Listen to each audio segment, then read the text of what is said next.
Vanessa Whitmore's hands trembled as she stared at the leaked video, lighting up every screen in Chicago.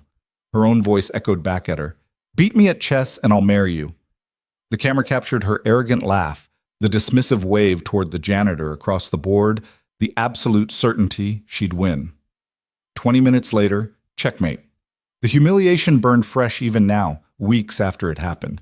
But worse than the scandal, worse than the board threatening to strip her CEO title, was the look on Mason Reed's face when she accused him of using her. She'd destroyed the only real thing she'd ever had. Before we dive into this story, I want to invite you to stick around until the very end. If you enjoy it, please hit that like button and drop a comment telling me what city you're watching from. I love seeing how far these stories travel. Now, let's begin. The conference room on the 43rd floor of Whitmore Industries sat empty, except for Vanessa. Floor-to-ceiling windows overlooked the Chicago skyline, the city lights blurring into gold smears against the November rain. It was nearly midnight on a Thursday, and she'd sent her assistant home 3 hours ago.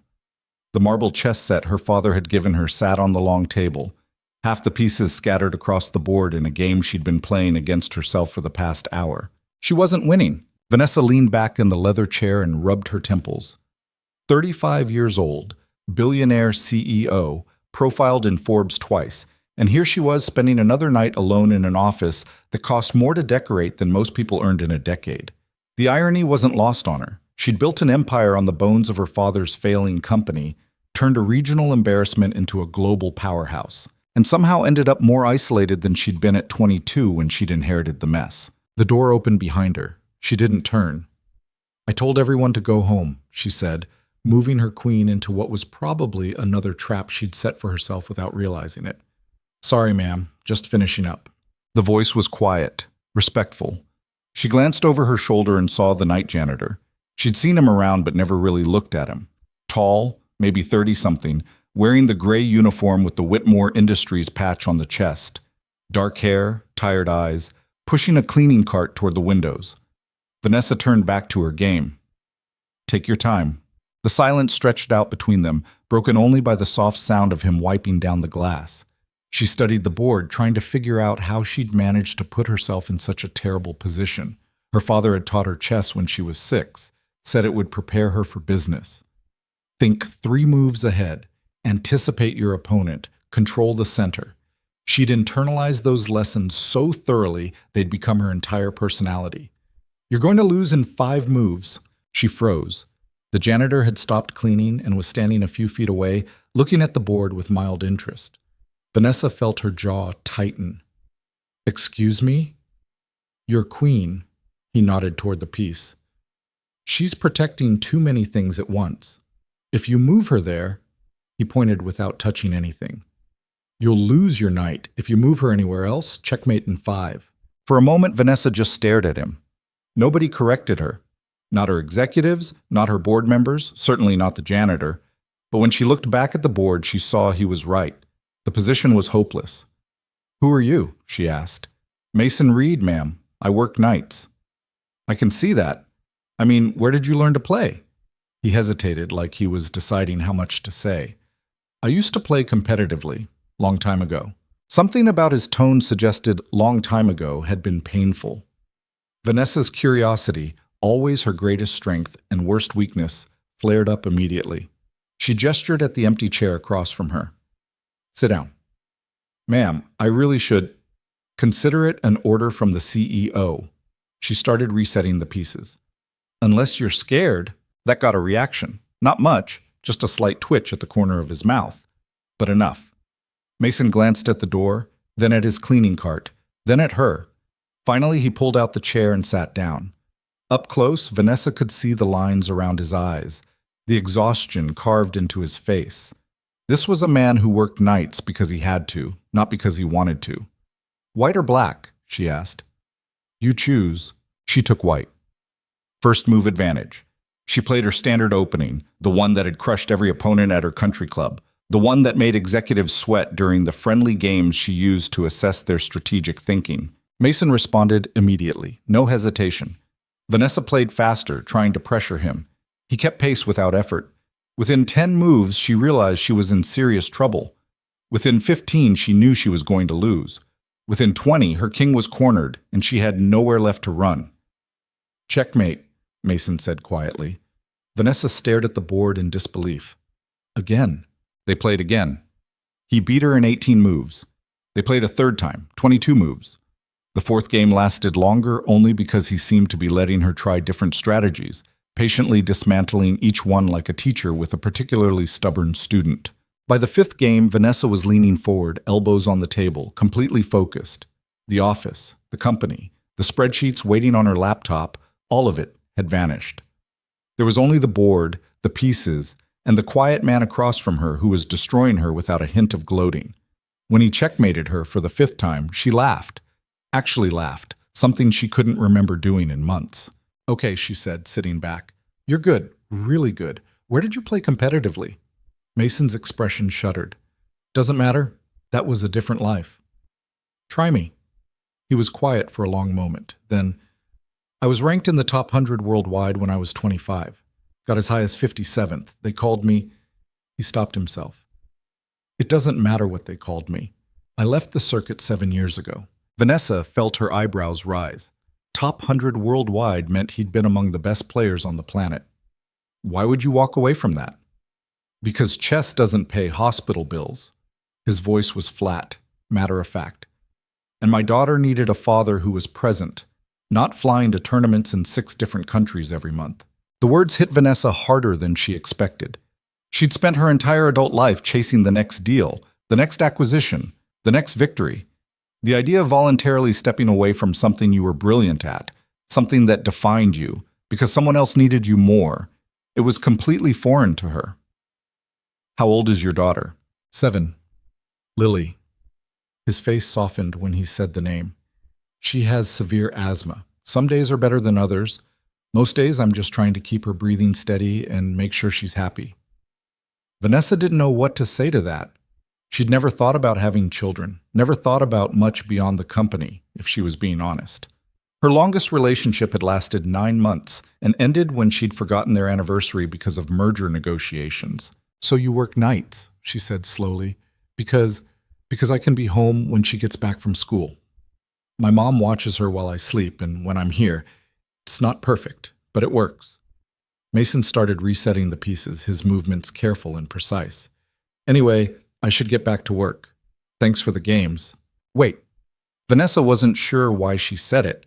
Maybe because this was the first interesting conversation she'd had in months. Maybe because losing 5 times in a row had been strangely exhilarating. Maybe because she was just tired of being alone. Yeah? She grinned, feeling reckless.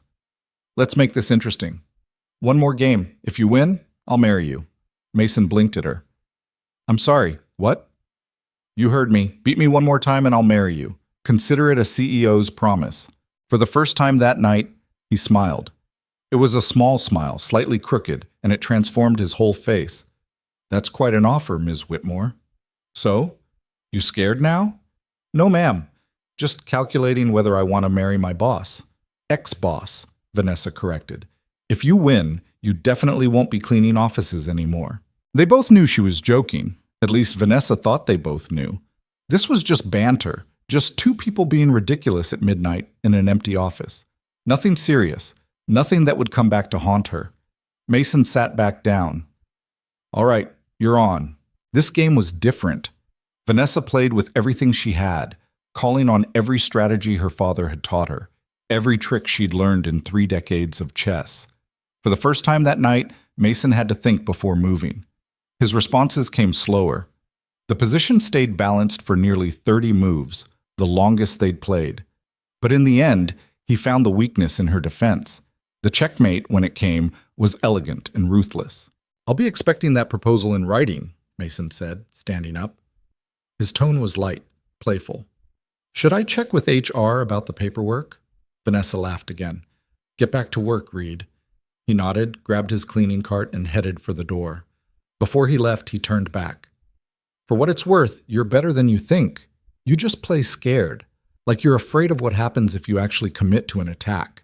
Then he was gone, and Vanessa was alone again with the board and the city lights and the realization that for the first time in years, she'd felt genuinely alive. She didn't know someone had been filming through the glass door. Timpang. The video appeared on the company's internal message board 3 days later. By lunchtime, it had spread to Twitter. By evening, every major business news outlet had picked it up. The headline variations were endless, but the message was the same.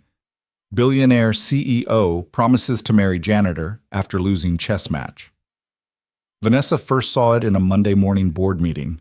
Her CFO, Richard Chen, cleared his throat awkwardly and turned his laptop toward her. Vanessa, we have a situation. She watched herself on the screen, laughing, saying those stupid words. If you win, I'll marry you. The camera angle captured everything, her casual arrogance, the expensive watch on her wrist, Mason in his gray janitor's uniform sitting across from her like they were equals. The video ended with them shaking hands, both smiling. Taken out of context, stripped of the playfulness in their voices, it looked terrible. It looked like a rich woman making fun of a working-class man. It looked like she'd been slumming, playing with someone beneath her for entertainment. Turn it off, Vanessa said quietly. It has 3 million views, Richard continued. The PR team is getting crucified on social media. People are calling you elitist, classist, saying you were mocking him. Some are saying it's romantic, but most I said turn it off. The laptop snapped shut. Around the table, 8 board members stared at her with varying degrees of concern and calculation. They were already wondering how this would affect stock prices, investor confidence, her ability to lead. Vanessa stood up. Meeting adjourned. I'll handle this. She walked out before anyone could argue. Back in her office, she pulled up the video on her own computer and watched it again. And again. And again. Each time she saw something new. The way Mason had hesitated before sitting down, like he knew it was a bad idea but couldn't resist. The genuine surprise on his face when she'd made that idiotic offer. The way she'd looked at him. Not like a janitor, not like an employee, but like a person who'd managed to challenge her in a way no one else had in years. Her assistant knocked. Ms. Whitmore? Mason Reed is asking to see you. Vanessa's stomach dropped. Send him in. Mason entered looking exhausted and angry. He wasn't wearing his uniform, just jeans and a faded jacket. His jaw was tight, and his eyes were hard in a way they hadn't been during their chess games. I need to know if you leaked that video, he said without preamble. What? No, I would never. Because my phone hasn't stopped ringing. Reporters are camped outside my apartment. My daughter's school called asking if she's okay. My mother is worried I'm going to lose my job. He took a step closer. So I need to know if this was some kind of publicity stunt. Vanessa felt heat rise in her face. I don't need publicity stunts, Mr. Reed, and I certainly wouldn't use you for one. Right, because a billionaire CEO would totally spend her Thursday night playing chess with the janitor for any reason other than a story she could tell at cocktail parties. That's not... Vanessa stopped herself, recognizing the defense for what it was. Weak. Ineffective. You're right. I wasn't thinking. I'm sorry. Mason looked surprised by the apology. Some of the anger leaked out of his posture. I just want to know what happens now. Do I still have a job? Of course you have a job. Even though half the internet thinks I'm trying to scam you for money? Even though your board probably wants me gone to make this whole thing disappear? Vanessa hadn't considered that, but now that he'd said it, she knew he was right. Richard had probably already drafted the severance paperwork. Clean break, generous settlement, non-disclosure agreement. Make the problem go away. You're not going anywhere, she said firmly. This is my mess and I'll fix it. How? I don't know yet, but I will. She moved around her desk, suddenly desperate to make him understand. Mason, that night, that wasn't me mocking you.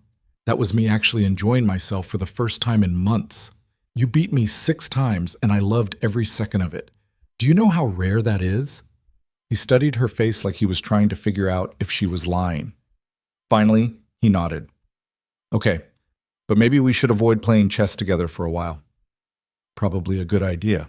He turned to leave, then paused at the door. For the record, I enjoyed it too. You're not as scary as everyone says. Everyone says I'm scary? Terrifying, actually. There are legends. The corner of his mouth twitched. But I figured anyone who'd make that stupid a bet couldn't be completely heartless. Then he was gone, and Vanessa was left standing in her office, smiling despite everything. Sheets. The PR team wanted her to release a statement calling it a joke. The board wanted her to fire Mason quietly.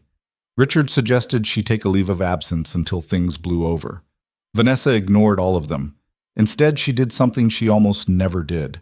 She left the office at 5:30 and went home to her penthouse apartment. She ordered takeout. She turned off her phone. She sat by the window and watched the city lights come on one by one. Around 8, her phone buzzed with a message from an unknown number. "This is Mason. Your assistant gave me your personal number. He says hope that's okay. Just wanted to say thanks for not firing me. Also, Lily saw the video and now she won't stop asking if you're going to be her new mom. Kids, right?" Vanessa found herself laughing. She typed back, "Tell her I need to win at least one game first." Those were the terms. "She says you should practice more. Your daughter sounds like trouble. You have no idea." Vanessa stared at the messages for a long moment. Then she typed, "How is she? You said she has severe asthma." The response took a while to come through. Some days are harder than others. Today was okay. She got through school without needing her rescue inhaler. That's a win in our house. What do the doctors say? That we're managing it as well as we can. That she might grow out of it, or she might not. That we need to keep her away from triggers and hope for the best. Vanessa had never thought much about illness, about the constant low-grade fear of losing someone you loved to something you couldn't control. Her father's death had been sudden, a heart attack at 62, gone before the ambulance arrived. She'd barely had time to process it before she'd been thrown into running the company. That must be hard. It's life. You do what you have to do. She wanted to ask more questions, but she didn't know what she was allowed to ask. They barely knew each other. They'd played chess a few times. That didn't give her the right to dig into his private pain. "Get some sleep," she typed instead. "I'll see you around the office." "Good night, Ms. Whitmore." "Vanessa." "Call me Vanessa." "Good night, Vanessa." She put the phone down and tried to figure out why her chest felt tight. Why a few text messages from a man she barely knew had left her feeling more connected to another human being than years of business dinners and networking events. The answer was obvious, even if she didn't want to admit it. Mason Reed had seen her as a person, not a CEO. He'd challenged her, beaten her, made her laugh. He'd treated their ridiculous bet like a joke between equals instead of a command from someone with power over his livelihood. And now, because of one stupid video, that fragile connection was in danger of being crushed under the weight of public scrutiny and corporate politics. Vanessa Whitmore hadn't built a billion-dollar empire by accepting defeat. She'd done it by being smarter, more ruthless, and more determined than everyone around her. But as she sat in her expensive apartment looking out at the cities she'd conquered, she realized that winning at business had been easy compared to this. Because this wasn't about hostile takeovers or shareholder meetings. This was about figuring out how to be a human being instead of a walking profit margin. And she had no idea where to start. The next morning, Vanessa arrived at the office to find protesters outside. Not many, maybe 20 people, but enough to make the security team nervous. They held signs reading, "Respect workers," and "Janitors are people too," and "Check your privilege." She walked past them with her head high and her expression neutral, the way she'd learned to do when hostile journalists surrounded her after acquisitions. Inside, the reception area was tense. Employees whispered in corners. No one made eye contact with her. Richard was waiting by the elevators. "We need to talk." "Later." "Now, Vanessa." She followed him into a conference room where half the board had already assembled. This was an ambush. "We've been discussing the situation," said Patricia Knowles, the board chair. She was 74 and had been friends with Vanessa's father. "The video has cost us 3 points in stock value. Our investors are concerned about leadership stability." "The stock will recover," Vanessa said calmly. "It always does. Not if this becomes a referendum on company culture."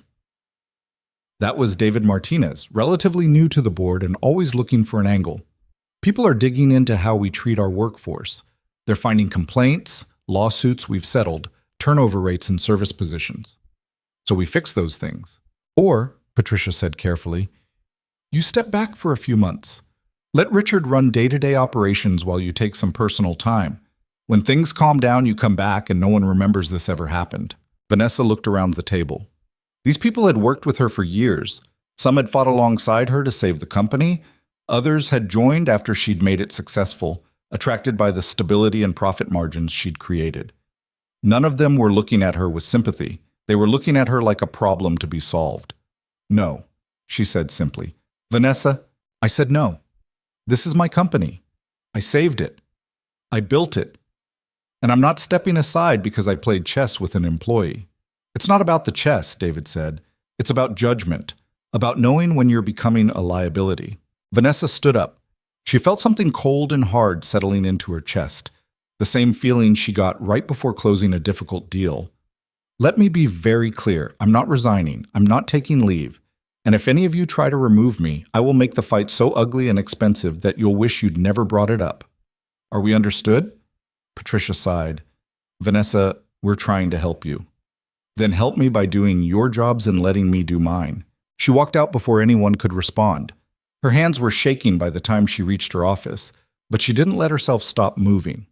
She had emails to answer, calls to make, fires to put out. The company needed her focused, not spiraling over a stupid video. Around noon, her assistant knocked. "Ms. Whitmore, there's a child here to see you." Vanessa looked up from her laptop. "A child?" "She says her name is Lily Reed." Vanessa's heart stuttered. "Send her in." The girl who entered was small for 7, wearing a pink backpack almost as big as she was, and holding the hand of an older woman who had to be Mason's mother. Lily had her father's dark eyes and a slightly crooked smile that suggested she was used to getting her way. "Hi," Lily said brightly. "Are you going to marry my dad?" The older woman winced. "Lily, we talked about this, but you said I could ask one question." Vanessa found herself smiling despite everything. She came around her desk and knelt down to Lily's eye level. "That was just a joke, sweetheart. Your dad and I don't really know each other." "But you played chess with him." Lily said it like that explained everything. "Dad only plays chess with people he likes. He says most people don't understand it. Your dad's very good at chess. He's good at lots of things." Lily's expression turned serious. "He works really hard so I can go to the doctor and get my medicine. Sometimes he's tired, but he never says so." Vanessa felt something crack inside her chest. She glanced up at the older woman. "I'm sorry. I don't think we've met." "Grace Reed, I'm Mason's mother." She had kind eyes and a firm handshake. "I apologize for barging in. Lily saw you on TV and insisted on meeting you. She can be persistent." "I wonder where she gets that from." Grace laughed. "Mason was the same way as a kid. Once he decided he wanted something, there was no stopping him." Lily was looking around the office with wide eyes. "Your office is really big. Do you work here all by yourself?" "Most of the time, yes." "That sounds lonely."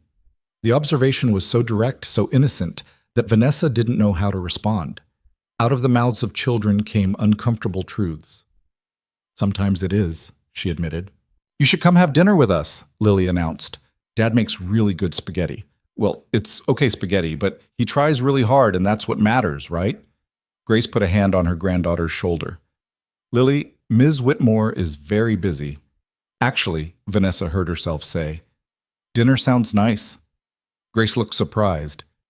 "You don't have to—" "I'd like to, if it's not an imposition." "Can she come tonight?" Lily bounced on her toes. "Please, Grandma?" "We should check with your father first." Lily pulled out a phone, a simple model with large buttons, and called her dad with the confidence of someone who'd done this 100 times. "Hi, Dad. I'm in Vanessa's office and she wants to come for dinner. Can she? Please, please, please." Vanessa couldn't hear Mason's response, but she saw Lily's face fall slightly. "But, Dad—" Okay, I'll ask." Lily looked up at Vanessa. "Dad says he needs to talk to you first. He wants to know if you're just being nice because I'm a kid or if you actually want to come." Grace looked mortified. Vanessa took the phone gently from Lily's hand. "Mason? I'm sorry." He sounded embarrassed. "I didn't know she was going to ambush you at work." "It's fine. She's delightful." "She's a handful. Look, you don't have to come to dinner. She'll get over it." Vanessa glanced at Lily, who was watching her with hopeful eyes. "What if I want to come?" Mason was quiet for a moment. "Why would you want to do that?" "Because your daughter invited me, and because I'm curious to try this allegedly okay spaghetti." She paused. And because I think we should probably talk about all of this away from cameras and offices and people with opinions. You really want to eat dinner with the janitor?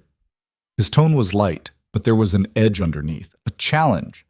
I want to eat dinner with Mason Reed, former world-class chess prodigy and devoted father. The fact that you clean offices at night doesn't factor into it. Another pause. Then, okay, 6:30. I'll text you the address. I'll be there. She handed the phone back to Lily, who immediately started dancing around the office. She's coming, Dad. She said yes. Grace shook her head, but she was smiling. I don't know what you've gotten yourself into, Ms. Whitmore. Vanessa. And honestly, neither do I. After they left, Vanessa sat at her desk and stared at her calendar.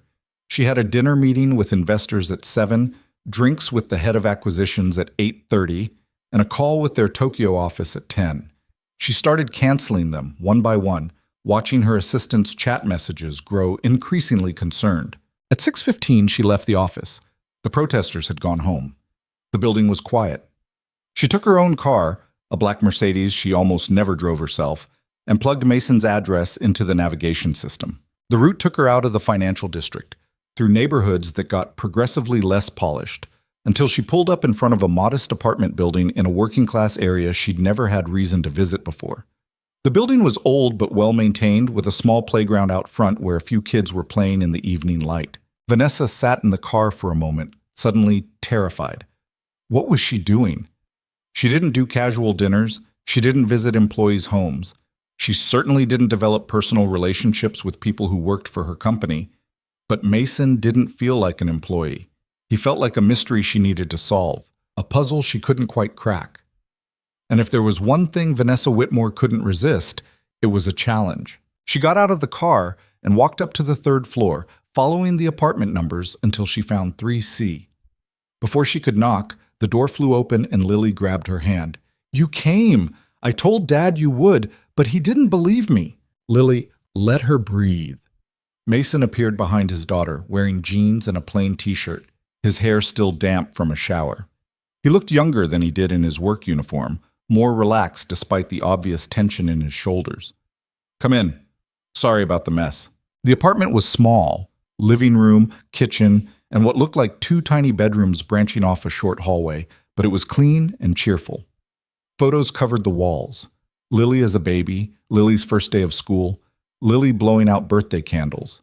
A modest bookshelf held novels, chess books, and medical pamphlets.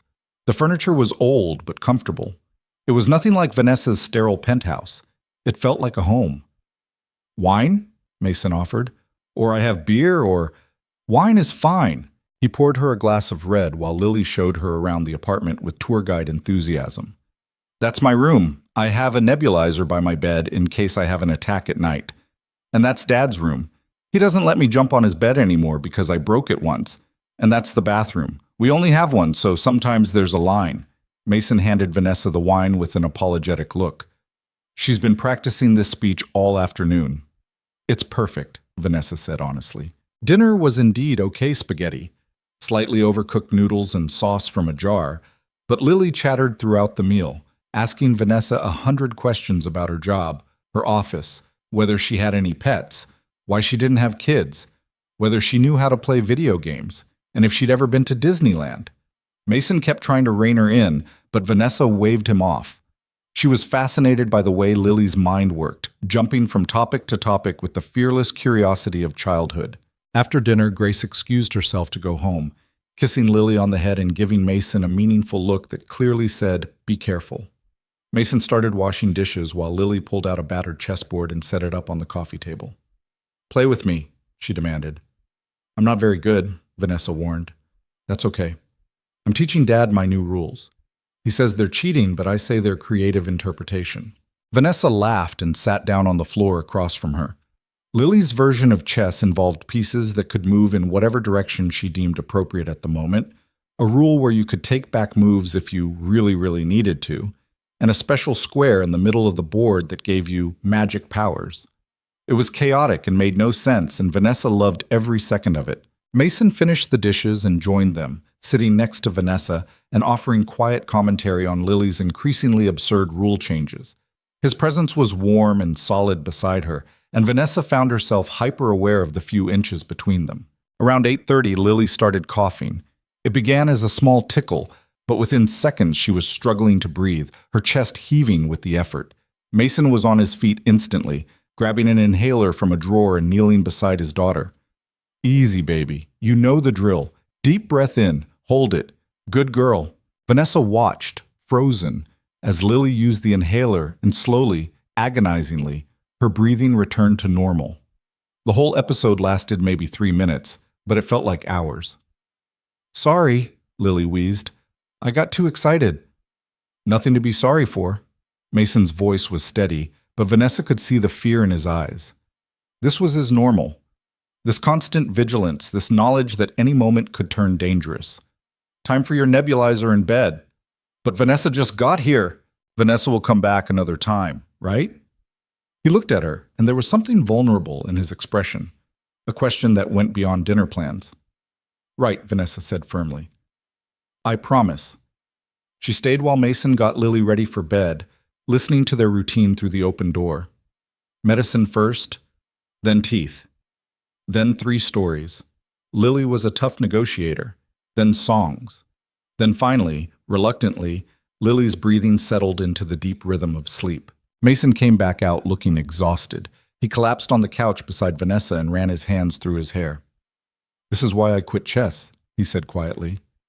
"The circuit wanted me to compete in Moscow during her first major hospitalization. I was on a plane halfway there when Grace called and said Lily had stopped breathing. They had to intubate her. She was 3 years old. Vanessa didn't say anything. There was nothing to say. I turned the plane around, withdrew from the tournament. The organizers were furious. My sponsors dropped me. My coach said I was throwing away my career." He laughed bitterly. "But what career is worth more than watching your daughter die alone in a hospital?" "None of them," Vanessa said. "I thought chess was everything. I thought if I wasn't playing at the highest level, I was nobody. Took me a long time to realize that being Lily's dad was a bigger accomplishment than any championship." Vanessa looked at him, really looked at him, and saw past the janitor's uniform and the exhaustion. She saw a man who'd sacrificed everything for someone else, who'd chosen love over ambition, who got up every day and faced the possibility of loss with courage she couldn't imagine possessing. "You're extraordinary," she said. Mason met her eyes. "I'm really not. I'm just a dad doing what dads do. Most people wouldn't have made that choice. Then most people aren't worth knowing." The words hung between them, heavy with meaning. Vanessa realized her hand had somehow ended up next to his on the couch, their fingers almost touching. She could close that distance. It would be easy.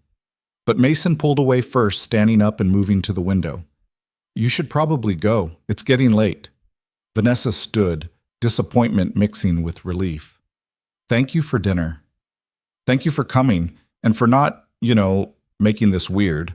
"I think it's already weird," Vanessa said honestly. "But maybe weird isn't bad." He smiled at that.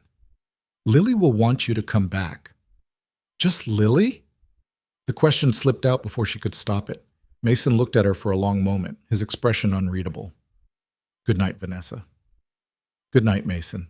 She drove home through the dark streets, her mind replaying every moment of the evening.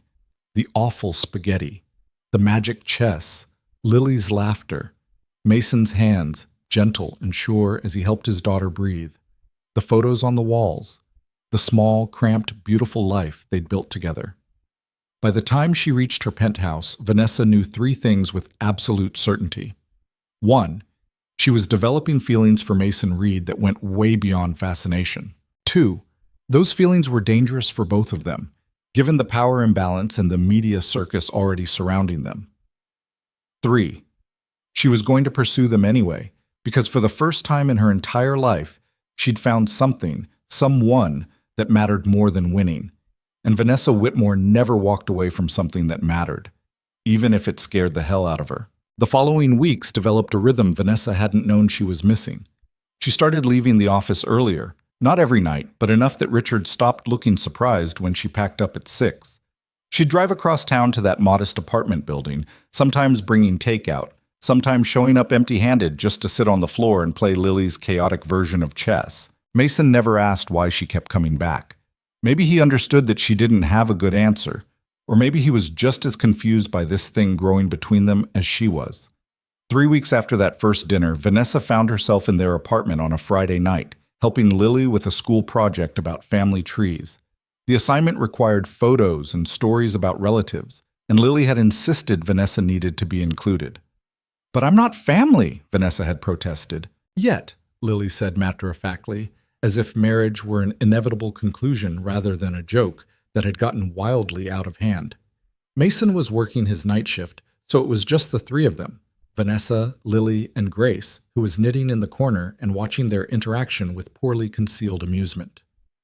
"Tell me about your parents," Lily demanded, arranging photos on poster board with intense concentration. Vanessa hesitated. She rarely talked about her family, especially her father.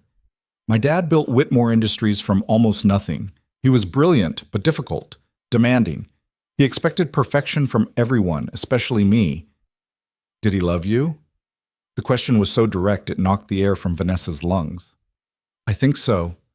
He just had a hard time showing it." "That's sad," Lily said simply. "Dad tells me he loves me every single day, sometimes twice." "Your dad's a good man." "The best." Lily glued a photo of Mason onto the poster board with excessive amounts of glue stick. "When I grow up, I want to marry someone exactly like him." Grace chuckled from her corner. "Better tell your father that. He'll want to start interviewing candidates now." They worked for another hour before Lily's eyelids started drooping.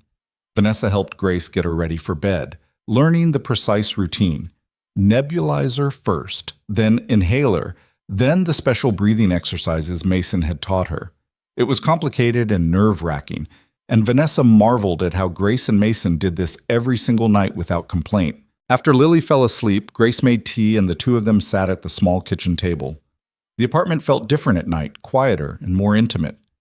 Through the window, Vanessa could see the city lights in the distance, her world and this one existing in the same space but feeling miles apart. "Can I ask you something?" Grace said, wrapping her hands around her mug. "Of course." "What are you doing here?" The bluntness caught Vanessa off guard. "I'm sorry? You're a billionaire CEO. You could be anywhere, doing anything. Instead, you're spending your Friday nights helping a 7-year-old with craft projects." Grace's tone wasn't accusatory, just genuinely curious. "I'm trying to understand what you want from my son." Vanessa stared into her tea, searching for an honest answer. "I don't know what I want. I just know that when I'm here, I feel more like myself than I do anywhere else. Does that make sense?" "It makes sense. It's also terrifying." "Why terrifying?"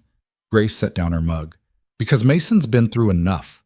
After Sarah died, that's Lily's mother, he barely survived it. Threw himself into caring for Lily because if he stopped moving, he'd fall apart.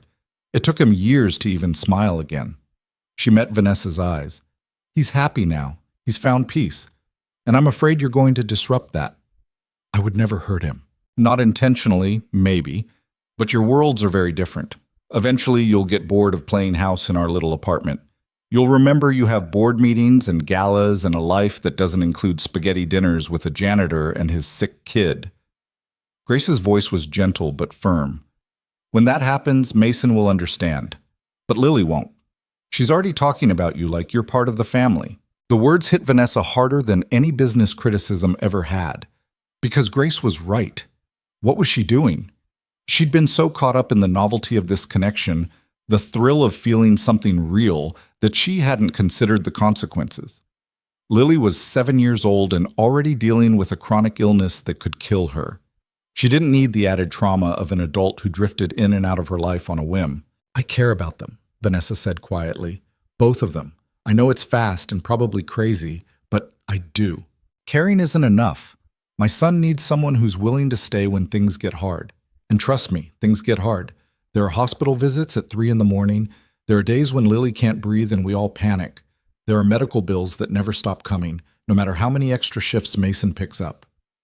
Grace's expression softened slightly. "Can you handle that reality? Or are you just enchanted by the idea of it?"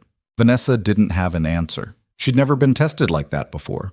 Her challenges involved hostile takeovers and quarterly reports, not watching a child struggle for breath in an emergency room. Before she could formulate a response, Vanessa's phone buzzed. She glanced at it and her stomach dropped.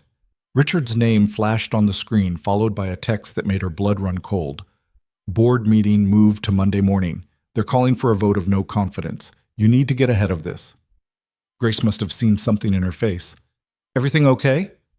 I have to go. I'm sorry. She grabbed her coat and purse, suddenly desperate to leave before the walls closed in completely. At the door, she paused and looked back at Grace.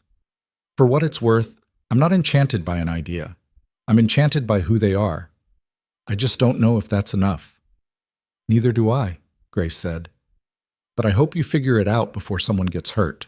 Vanessa drove home too fast, her mind racing through scenarios and strategies. A vote of no confidence meant the board had the numbers to remove her. She'd have to call in favors, make promises, maybe offer up Richard as interim CEO while she stepped back temporarily. It was salvageable. Everything was salvageable if you were willing to fight dirty enough. By the time she reached her penthouse, she had a plan. She spent the weekend on the phone, securing votes, offering concessions, reminding certain board members of skeletons in closets they'd prefer stayed buried. It was brutal and exhausting and exactly the kind of corporate warfare she excelled at. Monday morning, she walked into the board meeting with her head high and her ammunition ready. Patricia opened with the expected speech about fiduciary responsibility and leadership stability. David chimed in with concerns about company culture and employee relations. Two other board members Vanessa had considered allies stayed conspicuously silent.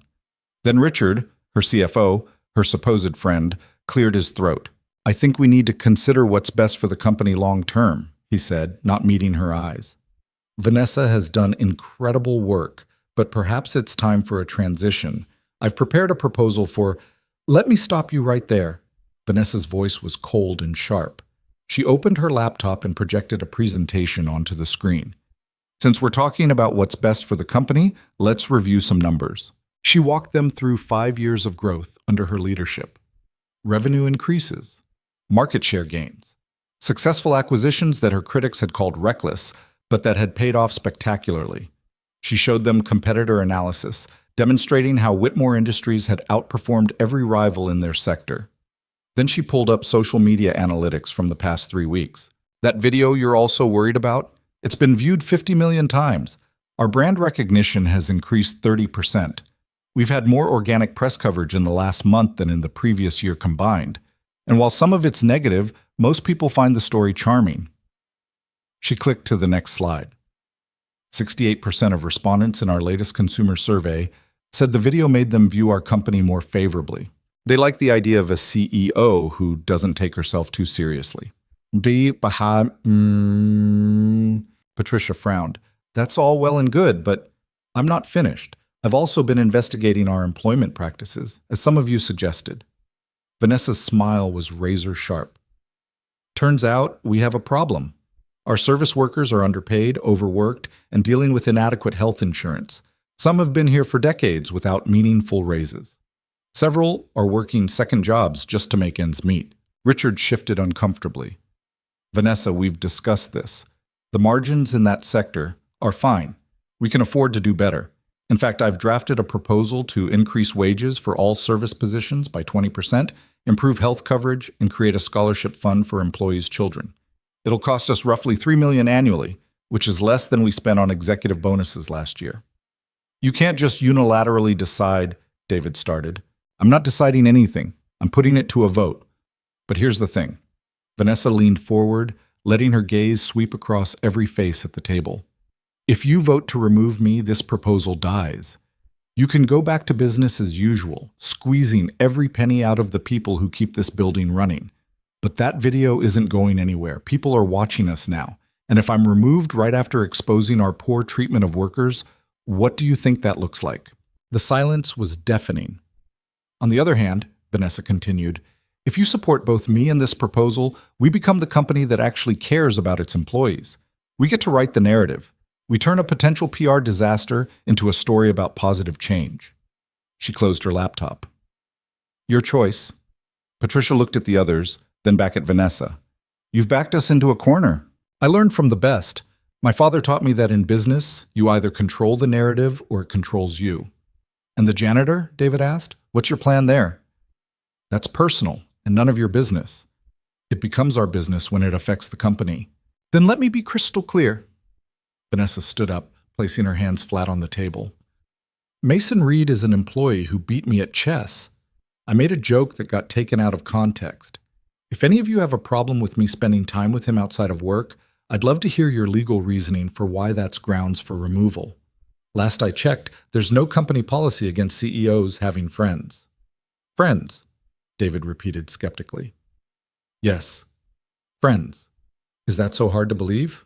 No one answered. After a long moment, Patricia called for the vote. The proposal for employee benefits passed with one dissenting vote.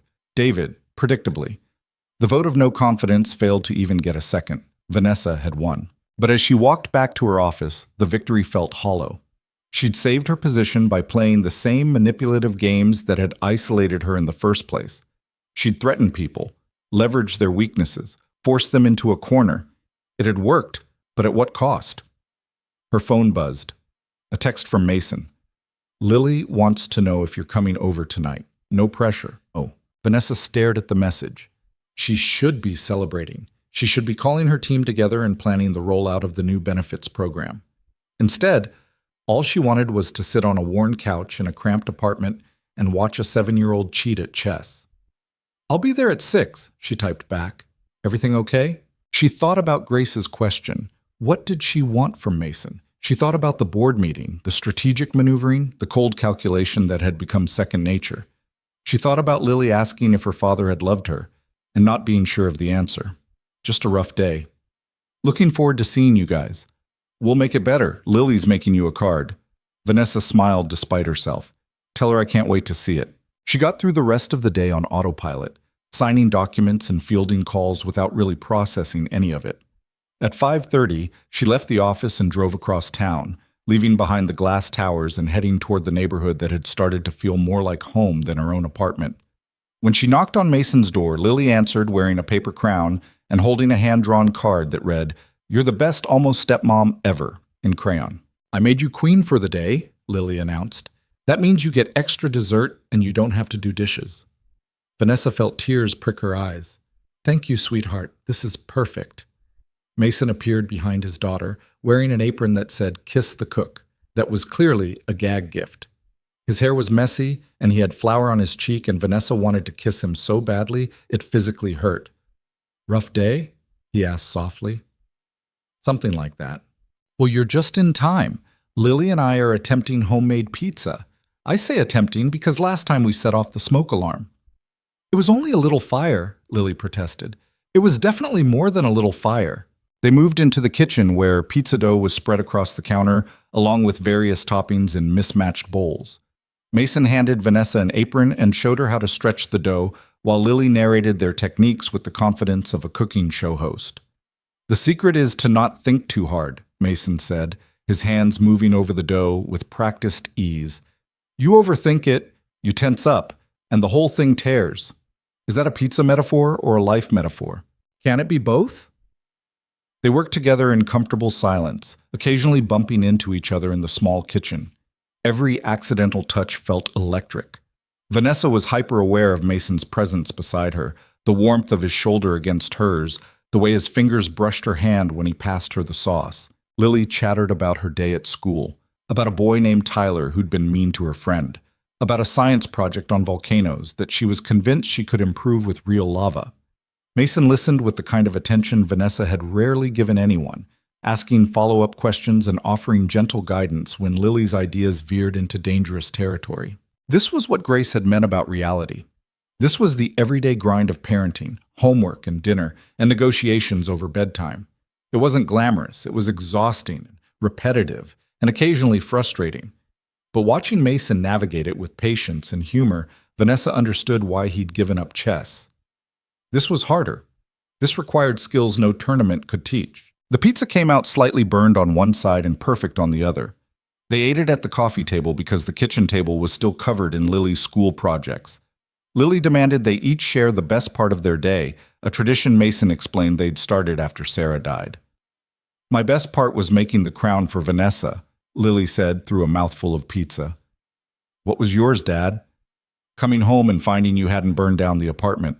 "That's not a real answer." "Fine. My best part was realizing I have enough in the bank to take you to that science museum you've been begging about. We'll go this weekend. Lily squealed and launched herself at Mason, nearly knocking over his water. He caught her easily, laughing, and Vanessa felt something warm and painful expand in her chest. What about you? Mason asked, looking at Vanessa over Lily's head. What was your best part? Vanessa thought about the board meeting, about crushing her opponents and securing her position. That should have been her answer. That was always her answer. The victory, the win, the moment she proved she was smarter and tougher than everyone else. This, she said instead, right now. Mason's expression softened into something that made her breath catch. For a moment, the air between them felt charged with all the things they hadn't said yet, all the possibilities neither of them had acknowledged out loud. Then Lily burped loudly, and the moment shattered. They dissolved into laughter, and the rest of the evening passed in a blur of terrible TV shows, and Lily's magic chess, and eventually, reluctantly, bedtime. After Lily was asleep, Mason and Vanessa sat on the couch, with the kind of exhaustion that comes from a full day of just living. Mason had one arm stretched across the back of the couch, his fingers almost touching Vanessa's shoulder. She'd taken off her heels and tucked her feet under her, more relaxed than she'd been in months. So, Mason said eventually, want to tell me about your rough day? The board tried to remove me. I convinced them otherwise. Convinced how? By reminding them that I'm very good at my job and very bad to have as an enemy. Mason was quiet for a moment. Does that make you feel powerful? It makes me feel tired. Then why do it? Vanessa considered the question. Because it's what I know how to do. My father trained me to see every interaction as a negotiation, every relationship as a power dynamic. You identify weaknesses and exploit them before someone does it to you. That sounds lonely. It is. The admission came easier than she expected. I spent so long building walls that I forgot why I built them in the first place. Mason turned slightly toward her. And now? Now I'm sitting in your apartment eating burned pizza and wondering why I spent 35 years missing out on this. This is pretty great, Mason agreed, but it's not always like this. There are hospital visits and panic attacks and nights when I lie awake terrified I'm going to lose her. There are days when I'm so tired I can barely think straight, and I still have to show up for my shift because the bills don't stop coming. Grace warned me, Vanessa said. She asked if I could handle the reality or if I was just enchanted by the idea of it. Smart woman, my mother. What did you tell her? That I didn't know. Vanessa met his eyes. I've never had to take care of anyone but myself. I don't know if I'm capable of being what you and Lily need. We don't need anything from you, Vanessa. You being here is a choice, not an obligation. But what if I can't do it? What if things get hard and I panic and run? Mason reached over and took her hand. The gesture was simple, but it sent electricity through her entire body. Then you run. I'd rather know now that this isn't something you can handle than watch you force yourself into a life that makes you miserable. You're very understanding about the possibility of me abandoning you. I'm practical. I've learned that you can't make people stay. They either want to or they don't. His thumb traced circles on the back of her hand. But, for what it's worth, I hope you stay. Yeah? Yeah. Lily loves you, and He stopped himself, looking uncertain for the first time since she'd met him. I like having you around. You're good for us. You make Lily happy, and you make me remember there's more to life than just surviving. Vanessa wanted to close the distance between them, to kiss him and stop overthinking everything. But Grace's warning echoed in her mind. She couldn't be impulsive about this. Too many people would get hurt if she got it wrong. I should go, she said reluctantly. Early morning tomorrow. Mason nodded but didn't let go of her hand. Come back soon? Try to keep me away. He walked her to the door, and they stood in the hallway for a long moment, neither wanting to say goodbye. Finally, Vanessa forced herself to move. She made it halfway down the stairs before she heard Mason call her name. She turned. He was standing in his doorway, backlit by the warm light from his apartment. For the record, he said, I think you're capable of a lot more than you give yourself credit for. You just have to decide if you want to try. Then he went back inside, and Vanessa was left standing alone in the stairwell, her heart racing and her mind spinning with possibilities. The next few weeks passed in a strange liminal space where Vanessa felt like she was living two separate lives. During the day, she was the ruthless CEO, implementing her new employee benefits program while fielding questions from journalists who wanted to know if she was really dating the janitor.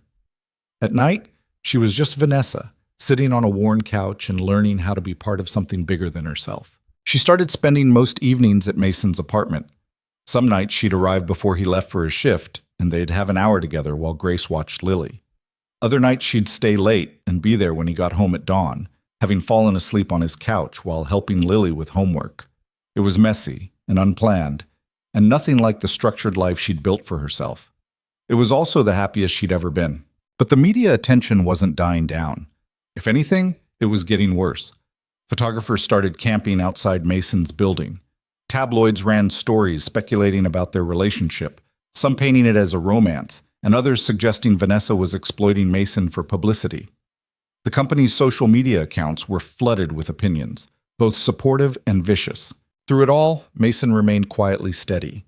He didn't read the articles or respond to the attention. He just kept showing up for his shifts and taking care of his daughter and being exactly who he'd always been. Vanessa envied that stability. She'd spent her whole life performing different versions of herself depending on who was watching. With the board, she was authoritative and strategic. With investors, charming and confident. With journalists, guarded and professional. But with Mason and Lily, she didn't know what character to play. They just wanted her to be herself, whoever that was. 6 weeks after the video first leaked, everything fell apart. It started with a phone call at 2 a.m. Vanessa was asleep in her penthouse when her phone lit up with Grace's number. "Vanessa, we're at County General. Lily's having a severe attack. Mason asked me to call you." Vanessa was out of bed and dressed in under 2 minutes. She drove to the hospital, breaking every speed limit, her hands shaking on the wheel. By the time she burst through the emergency room doors, she was barely holding it together. Grace met her in the waiting room. Her face was pale, and her hands were trembling. "They've got her on oxygen and steroids. Mason's with her. It's bad, Vanessa. Worse than usual." "Can I see her?" "Not yet. They're stabilizing her." Vanessa sank into a plastic chair, feeling utterly useless. This was exactly what Grace had warned her about. This was the reality. The 3 a.m. hospital visits, the terror of watching a child struggle to breathe, the helplessness of being able to do nothing but wait. An hour passed, then 2. Grace dozed off in her chair, but Vanessa couldn't sleep. She kept picturing Lily's smile, her paper crown, her absolute certainty that Vanessa belonged in their family. What if she didn't make it? What if all those moments had been borrowed time and now... "Vanessa?" She looked up to find Mason standing in front of her. He looked like he'd aged 10 years in one night. His face was drawn and his eyes were red and he was shaking. She stood up immediately. "How is she?" "Stable. They want to keep her for observation, but she's breathing on her own now." His voice cracked. "I thought I was going to lose her. For a few minutes there, I really thought..." Vanessa pulled him into her arms before he could finish. Mason collapsed against her, his weight heavy and solid and real. She felt him shaking, felt the fear and exhaustion pouring out of him, and she held on tighter. "She's okay," Vanessa murmured. "She's okay." "I can't do this anymore," Mason said against her shoulder. "I can't keep living like this, waiting for the next attack, wondering if this time will be the time I lose her. You're not alone. I'm here." He pulled back to look at her, and there was something raw and desperate in his expression. "Are you? Because in a few hours you're going to leave this hospital and go back to your office and your board meetings and your life. And I'm going to be here dealing with insurance companies and missed shifts and trying to figure out how to pay for all of this." The words stung because they were true. Vanessa had been playing at this life, dipping in and out whenever it was convenient. She'd convinced herself that showing up was enough, that her presence mattered. But Mason was right. She always had an exit strategy. She could always go back to her safe, controlled world where the biggest crisis was a hostile shareholder. "You're right," she said quietly. "I'm sorry." Mason scrubbed his hands over his face. "I shouldn't have said that. I'm just tired and scared and..." "No, you should have said it. I've been fooling myself thinking I could be part of this without actually committing to anything." Vanessa took a shaky breath. "What do you need from me?" "Really?" "I don't know.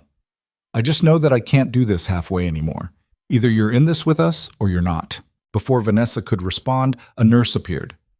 "Mr. Reed, Your daughter's asking for you. Mason glanced at Vanessa, then back at the nurse. Can Vanessa come too? The nurse hesitated. Family only, I'm afraid. She is family. The words hung in the air between them, heavy with implication. The nurse looked at Vanessa, then nodded. All right, follow me. They walked through the sterile corridors in silence. Vanessa's heart was pounding so hard she could barely hear anything else. Mason had called her family. In front of a nurse, in front of his mother, he'd claimed her as something more than a friend or a complicated whatever this was. Lily was in a small room, propped up on pillows with an oxygen cannula in her nose and monitors beeping quietly. She looked tiny and fragile and nothing like the energetic child who bossed Vanessa around during chess games. But when she saw them, she smiled. You came. Of course I came, Vanessa said, moving to her bedside. You think I'd miss seeing you? I had a bad attack. Dad was really scared. I was terrified, Mason admitted, taking Lily's hand. But you're tough. You fought through it. Can Vanessa stay? Lily asked. I don't like hospitals. They're scary. Vanessa looked at Mason, who nodded. She pulled up a chair and sat down, taking Lily's other hand. I'll stay as long as they let me. Promise? The weight of that one word nearly crushed her. This wasn't about tonight. This was about all the nights to come, the uncertainty and fear and responsibility that came with loving someone this vulnerable. This was Lily asking if Vanessa was serious, if she could be counted on, if she was worth trusting. Vanessa thought about her father, who taught her that promises were leverage and emotions were weakness. She thought about the board meeting where she'd manipulated and threatened her way to victory. She thought about all the ways she'd trained herself to avoid this exact moment, this terrifying leap into the unknown. Then she looked at Lily's hopeful face and Mason's exhausted one and realized she'd already made her choice. Somewhere between the first chess game and now, she'd stopped being able to walk away. I promise, Vanessa said. I'm not going anywhere. Lily fell asleep an hour later, her breathing steady and even despite the oxygen cannula. Mason dozed in the chair beside her bed, his hand still wrapped around his daughter's. Vanessa sat on the other side, watching them both in the dim hospital light, wondering how she'd ended up here and why it felt more right than anything else in her life. Around 5 a.m, a doctor came in to check Lily's vitals. She was a woman in her 40s with tired eyes and coffee stains on her white coat. She reviewed the charts, adjusted some settings on the monitors, and then turned to Mason. She's doing much better. We'll keep her until this afternoon, run some tests, make sure everything's stable, but I think she'll be fine to go home. Mason exhaled like he'd been holding his breath for hours. Thank you. You know the drill. Watch for any respiratory distress, keep her on her maintenance medications, follow up with her pulmonologist next week. The doctor glanced at Vanessa, then back at Mason. You've got a good support system. That helps. After she left, Mason looked at Vanessa. His eyes were bloodshot and his hair was a mess, and he'd never looked more beautiful to her. You should go, he said softly. Get some sleep. I'll call you when we're home. I'm not leaving. Vanessa, I made a promise, remember? I'm staying. Something shifted in his expression, a guardedness giving way to something raw and vulnerable. Okay. They sat in silence as the sun came up outside the hospital windows, painting the sky in shades of orange and pink. Vanessa thought about all the sunrises she'd missed, buried in her office or flying to some meeting halfway across the world. She'd treated time like a resource to be optimized, every minute scheduled and accounted for. But this morning, sitting in an uncomfortable hospital chair watching a 7-year-old sleep, she understood that some moments couldn't be scheduled. They just had to be lived. Around 8, Grace arrived with coffee and clean clothes for Mason. She took one look at Vanessa and raised her eyebrows. You stayed. I stayed. Grace handed her a coffee without another word, but there was something new in her eyes. Not quite approval, but maybe the beginning of it, or at least less suspicion. Lily woke up around 9, groggy and cranky but breathing normally. She demanded pancakes, which the nurse said was a good sign. They compromised on hospital oatmeal, which Lily declared the worst thing ever created by humans. Worse than broccoli? Mason asked. Way worse. This is like if broccoli and sadness had a baby. Vanessa laughed so hard she nearly spilled her coffee. Even Grace cracked a smile. The tension that had gripped all of them since the middle of the night finally started to ease. The doctor discharged Lily around 2 in the afternoon with a prescription for stronger steroids and instructions to take it easy for a few days. Mason carried her to the parking lot while Vanessa and Grace gathered the various bags and paperwork. Outside, photographers were waiting. They must have gotten word that Vanessa was at the hospital. A dozen cameras started flashing the moment they stepped through the automatic doors. Questions came from every direction, overlapping and aggressive. "Vanessa, is this your daughter? Are you and Mason Reed in a relationship? How long have you been involved with your employee? Is this why the board tried to remove you?" Mason's face went pale. He held Lily tighter, trying to shield her face from the cameras. Lily started crying, overwhelmed by the noise and the lights and the strangers shouting questions. Vanessa felt rage flood through her, hot and protective and fierce. "Back off," she snapped, stepping between the photographers and Mason. "She's 7 years old and she just spent the night in the hospital. Have some decency. Is it true you promised to marry him if he beat you at chess? Is this relationship affecting your ability to lead Whitmore Industries? How does the board feel about—" Vanessa pulled out her phone and called her head of security. Within minutes, 2 large men in suits appeared and created a barrier between them and the photographers. They made it to Vanessa's car without further incident, but the damage was done. Lily was still crying, Mason looked furious, and Grace was muttering things about the media that would have made a sailor blush. "I'm so sorry," Vanessa said once they were safely inside the car. "I didn't think they'd come to the hospital." "It's not your fault," Mason said, but his voice was tight. He was stroking Lily's hair, trying to calm her down. "Hey, Bug, it's okay. They're gone now." "Why were they yelling?" Lily sobbed. "Why did they want to take our picture?" "Because some people are nosy and rude," Grace said from the front seat. "Don't you worry about them." Vanessa drove them back to the apartment in tense silence. She kept glancing in the rearview mirror at Mason, who was staring out the window with a clenched jaw. She'd brought this chaos into their lives. Her stupid joke, her careless promise, her inability to see past her own amusement, all of it had led to this moment, with a sick child crying in the back seat because strangers with cameras wouldn't leave them alone. When they got to the apartment building, Vanessa half expected more photographers, but the street was empty. Mason carried Lily upstairs while Grace and Vanessa followed with the hospital bags. Inside, Mason settled Lily on the couch with her favorite blanket and turned on cartoons. "I need to talk to Vanessa," he told Grace. "Can you sit with her?" Grace nodded, already moving toward her granddaughter. Mason jerked his head toward the kitchen, and Vanessa followed, her stomach twisting with dread. He closed the door behind them and leaned against the counter, arms crossed. "This can't keep happening." "I know. I'll talk to my security team, make sure—" "That's not what I mean." Mason's voice was quiet but firm. "I mean all of this. The media circus, the speculation, the photographers showing up at hospitals. It's not fair to Lily." Vanessa felt cold. "What are you saying?" "I'm saying maybe we need to take a step back. Put some distance between us until things calm down." "You want me to leave?" "I want my daughter to feel safe. I want her to be able to leave the apartment without cameras in her face. I want—" He stopped, ran his hands through his hair. "I don't know what I want. I just know this isn't working. So we stop," Vanessa said, trying to keep her voice steady. "We tell everyone it was just a friendship, nothing more. We kill the story."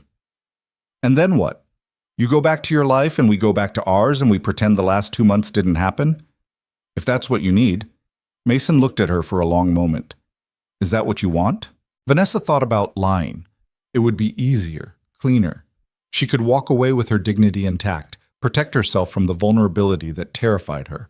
But she'd already made a promise to Lily, and she was discovering that keeping promises meant being honest, even when it hurt. "No," she said. "That's the last thing I want. But I'm not going to force myself into your life if I'm making everything worse." "You're not making everything worse. You're just—" He struggled for words. "You're a complication I didn't plan for. You and your world and all the chaos that comes with you. And I don't know how to protect Lily from that. So teach me." Vanessa moved closer to him, desperate to make him understand. "Tell me what you need. Tell me how to be better at this. I don't know if you can be. You're a billionaire CEO. Your life is public by default. And my life is private by necessity. Those two things don't fit together. They can if we want them to. Want isn't always enough. The words hung heavy between them. Vanessa wanted to argue, to convince him that they could make it work, but she could see the exhaustion in his eyes. He'd spent the night terrified for his daughter's life, and now he was dealing with photographers and difficult conversations when he should be resting. "Okay," she said quietly. "I'll go. But Mason, for what it's worth, I meant what I said in the hospital. I'm not going anywhere unless you tell me to." "I'm not telling you to go. I'm just asking for some space to figure out how to handle all of this." Vanessa nodded and turned toward the door. Before she could leave, Mason caught her wrist. "Wait."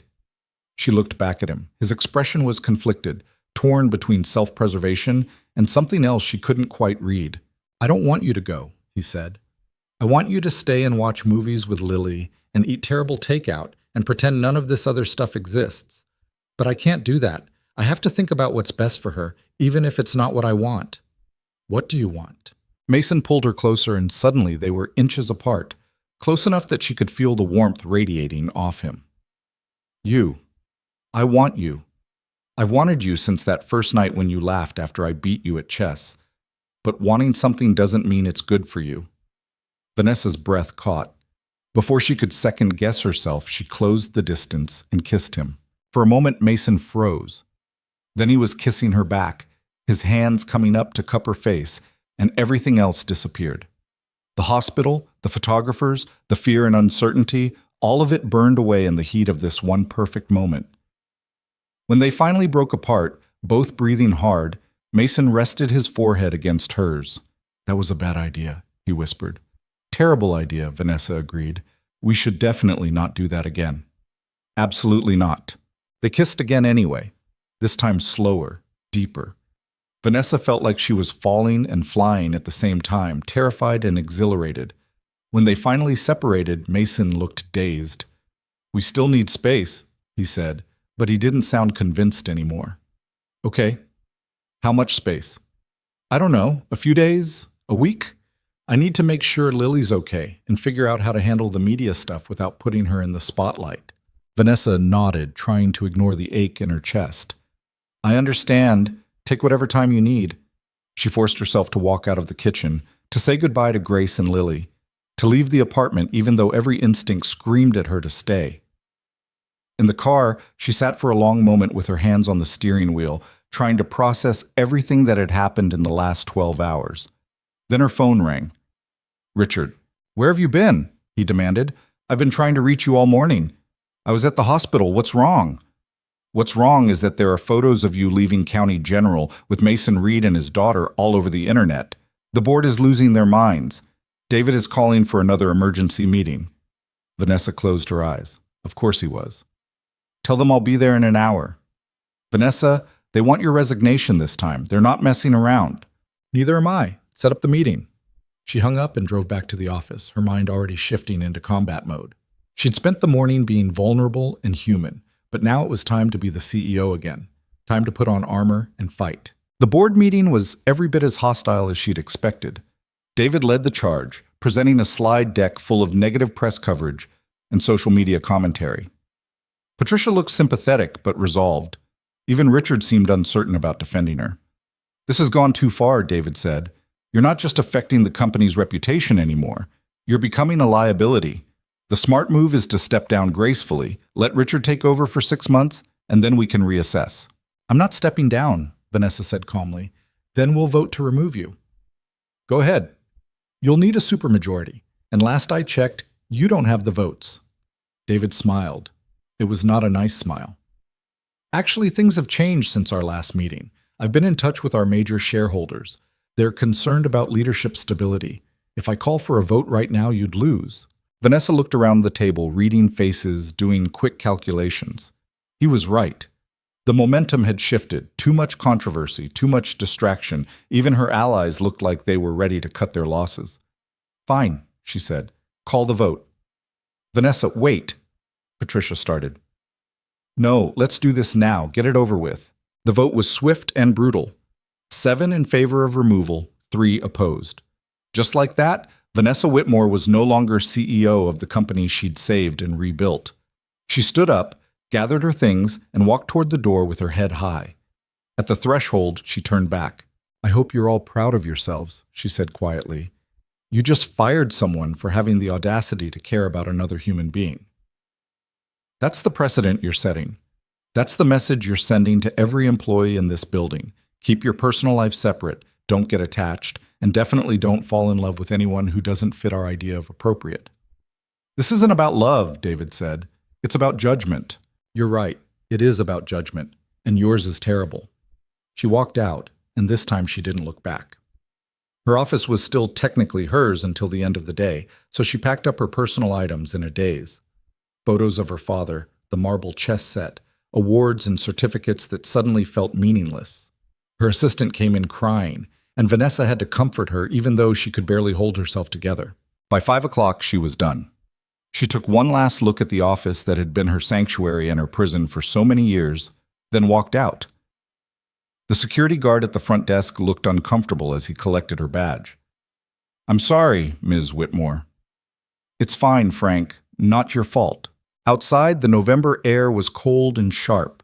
Vanessa stood on the sidewalk in front of Whitmore Industries, the building that bore her name, and felt completely untethered. She'd built her entire identity around being CEO.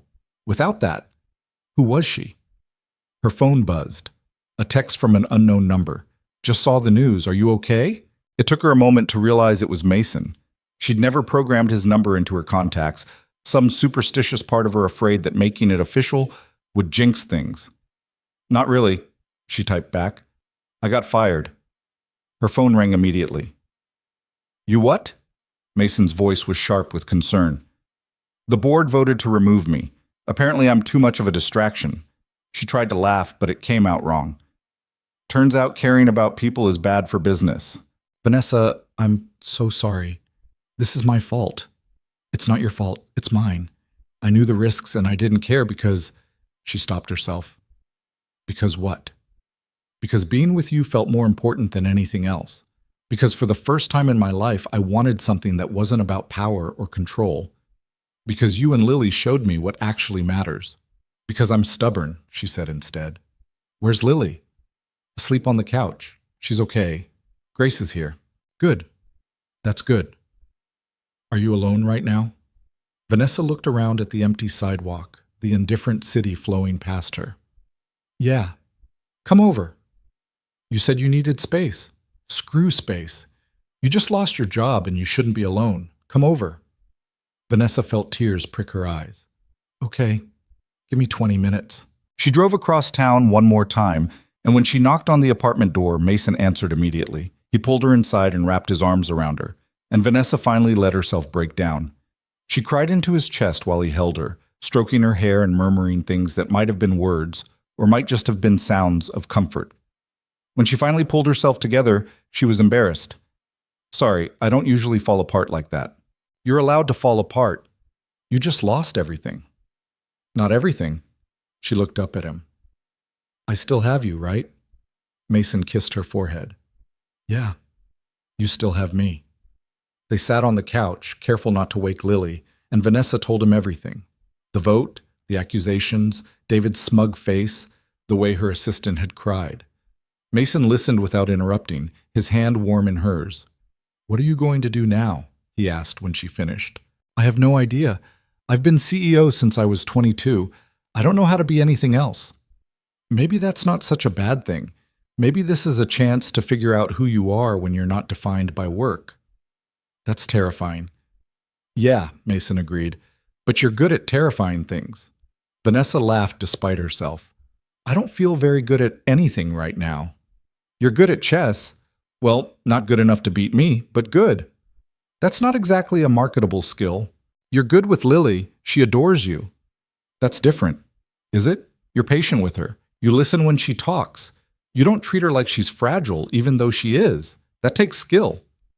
Vanessa hadn't thought about it that way. She'd just been trying not to screw up, trying to be present in the way Mason was present. But maybe that counted for something. "I should probably let you rest," she said, even though the last thing she wanted was to go back to her empty penthouse. "Or you could stay. Watch a movie, Fall asleep on my couch like you've done a dozen times. I thought you needed space. I said we needed space 12 hours ago, before you kissed me and lost your job. Things change. He squeezed her hand. Stay, please. So she stayed. They put on a movie neither of them watched, sitting close together on the couch. Lily woke up around 8 and was delighted to find Vanessa there. She demanded they order pizza and play magic chess, and for a few hours, Vanessa forgot about the board vote and the media coverage and everything she'd lost. Around 10, Lily fell asleep again, worn out from the hospital in the day's excitement. Mason carried her to bed while Vanessa cleaned up the pizza boxes. When he came back, he found her standing at the window, looking out at the city lights. "What are you thinking about?" he asked, coming to stand beside her. "Everything, nothing. How much my life has changed in 2 months." She glanced at him. "Is this crazy? Us?" "Probably, but I stopped caring about crazy around the time you showed up to play chess in your $1,000 suit." "It was $1,500, actually. Even worse." They smiled at each other, and then they were kissing again. This time, there was no hesitation, no pulling back. Mason's hands found their way into her hair, and Vanessa pressed closer, desperate for the connection, for the reminder that she wasn't alone in this. When they finally broke apart, both breathing hard, Mason looked torn. "I want you to stay," he said.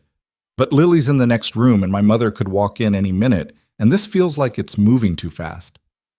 "It is moving too fast. We should slow down." "We should." Neither of them moved. They stood there, foreheads pressed together, stuck in the space between what they should do and what they wanted to do. Finally, Vanessa forced herself to step back. "I should go home, get some sleep, figure out my next move." "What is your next move?" "I don't know yet, but I'll figure it out.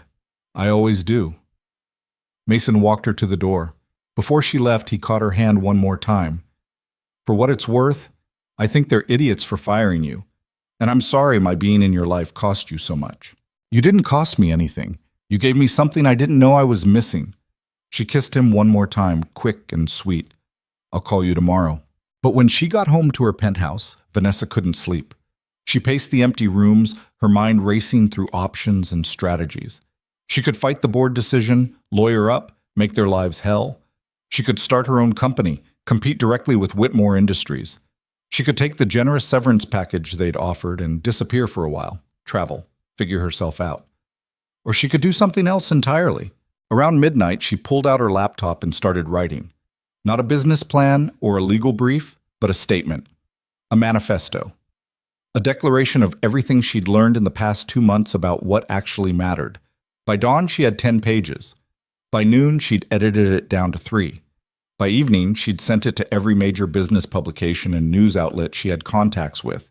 The headline wrote itself, "Former Whitmore CEO, Why I Choose Love Over Leadership." The article went live the next morning, and within hours, it had gone viral. Vanessa told the whole story. The chess game, the stupid promise, falling for Mason and Lily, the board's ultimatum, her decision to prioritize people over profit. She was honest about her mistakes, her privilege, her initial blindness to the struggles of working-class families. She called out the board for creating a corporate culture that punished vulnerability and human connection. The response was immediate and overwhelming. Half the internet called her brave and inspiring. The other half said she was a hypocrite trying to spin her firing into a redemption arc. Whitmore Industries stock took a hit. David gave interviews calling her unprofessional. Patricia released a statement expressing disappointment. But buried in the thousands of responses were messages from employees, current and former, sharing their own stories of sacrifice and struggle, of choosing between family and career, of feeling invisible in a system that only valued productivity. Those messages made everything worth it. Mason called her around noon. "Have you seen the news?" he asked. "Which part?" "All of it. You're everywhere. That article. Vanessa, you didn't have to do that." "Yes, I did. Someone needed to say it. Might as well be me." He was quiet for a moment. "You know this means you can never go back, right? You just burned every bridge to your old life." "Good. Those bridges were leading nowhere I wanted to be." "So what now?" Vanessa looked around her penthouse, at the expensive furniture and the view that had once impressed her so much. It felt empty. sterile, like a museum exhibit of a life she used to live. Now, she said, I figure out what comes next, and I was hoping you might help me with that. How? Have dinner with me. A real date. No hiding, no secrecy. I want to take you somewhere nice and hold your hand in public and stop pretending this is anything other than what it is. Which is? Me falling completely in love with you. The words were out before she could stop them. For a moment there was only silence on the other end of the line. Then Mason laughed, warm and genuine. You really don't do anything halfway, do you? Is that a yes or a no? It's a yes, but fair warning, I'm falling completely in love with you too, and I have no idea how to make this work. Neither do I. We'll figure it out together. What about Lily? We'll figure that out too. If she'll have me. Are you kidding? She's already planning the wedding. She's got a notebook full of terrible ideas involving sparkles and a chocolate fountain.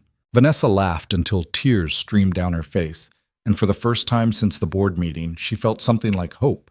She'd lost her job, her title, her carefully constructed identity, but she'd gained something infinitely more valuable.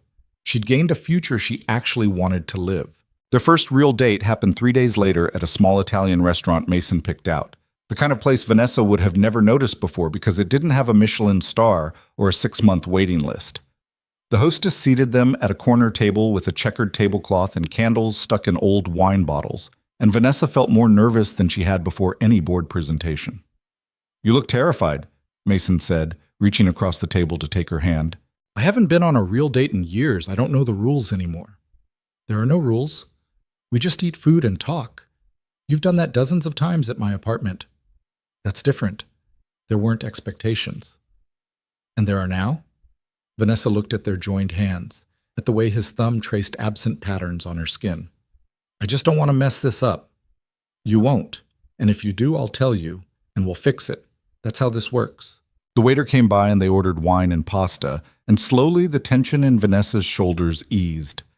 Mason told her about Lily's day at school, how she'd informed her teacher that her almost stepmom was famous, and the teacher had to gently explain that being on the internet didn't necessarily equal fame. Vanessa laughed so hard she snorted, which made Mason laugh, and suddenly everything felt easy again. I have a confession, Mason said halfway through dinner. I looked you up after that first night, read articles about you, watched interviews. I wanted to understand who you really were. And what did you find? A lot of intimidating credentials and some very boring corporate speak.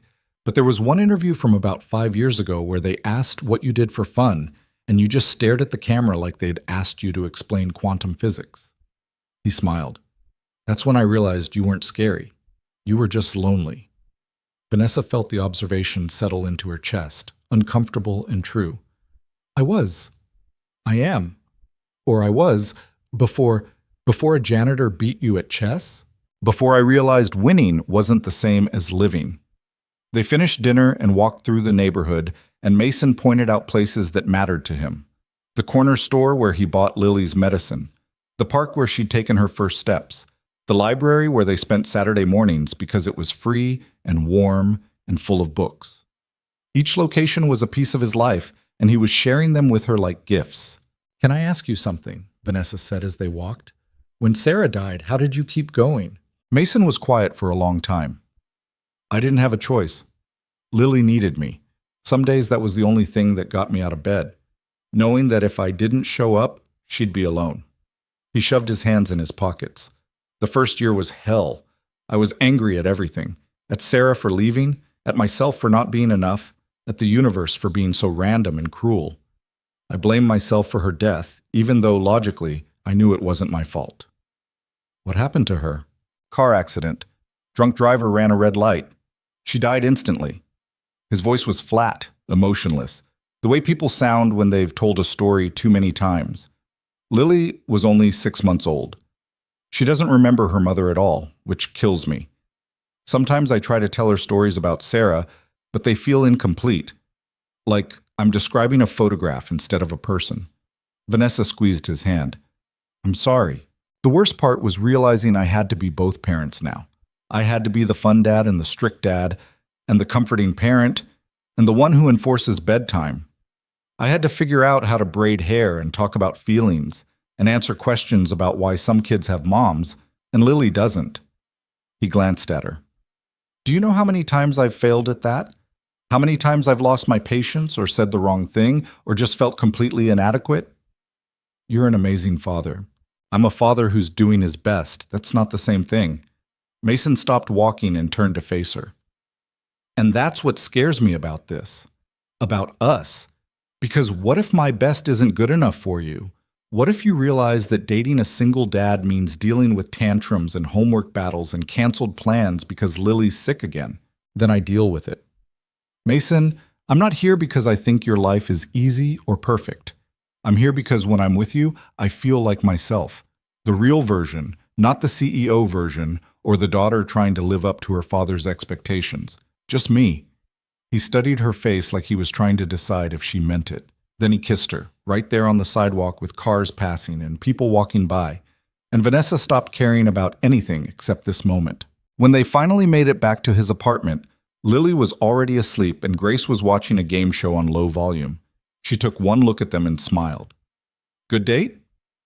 The best, Mason said, and the way he said it made Vanessa's heart do something complicated and wonderful. Grace gathered her things to leave, but not before pulling Vanessa aside in the kitchen. I misjudged you, she said quietly. I thought you were playing at this, treating my son and granddaughter like a fun experiment.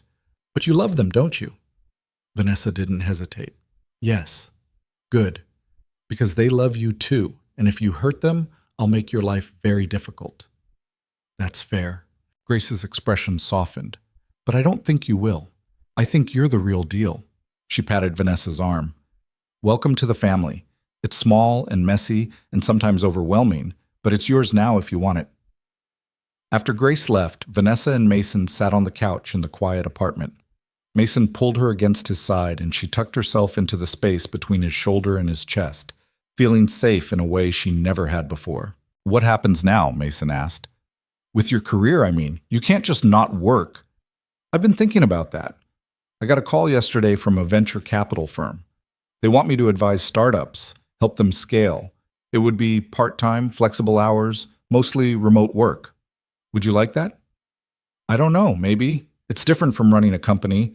Less control, more collaboration. She traced patterns on his chest. But maybe different is good. And maybe you don't have to figure it all out right now. Maybe you can just breathe for a while. The idea of breathing, of not having a 5-year plan or a quarterly strategy, felt foreign and terrifying and strangely appealing. Vanessa had spent her entire adult life moving from one goal to the next, never stopping to ask if she was going in the right direction. Now she had space to ask that question, and the answer was becoming clearer every day. Over the next 2 weeks, Vanessa started building a new routine.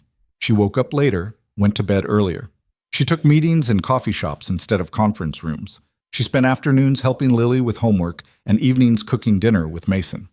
It was domestic and mundane and nothing like her old life, and she loved every second of it. But not everything was simple.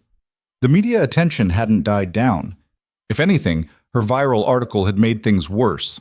Photographers still showed up occasionally, trying to get photos of her and Mason together. Some mornings, Vanessa woke up to find herself trending on social media for some new speculation or rumor. It was exhausting and invasive, and she hated it. Then the threats started. The first one came via email, a rambling message calling her a hypocrite and a traitor to her class. Vanessa deleted it without a second thought. The second one was more specific, mentioning Mason by name and suggesting he was using her for money. The third one mentioned Lily. That's when Vanessa called her security team. I need protection, she told them. Not for me. For Mason and his daughter. Within 24 hours, they'd installed a security system in Mason's apartment and assigned a discreet detail to watch the building. Mason hated it, argued that it was too much, that they didn't need it.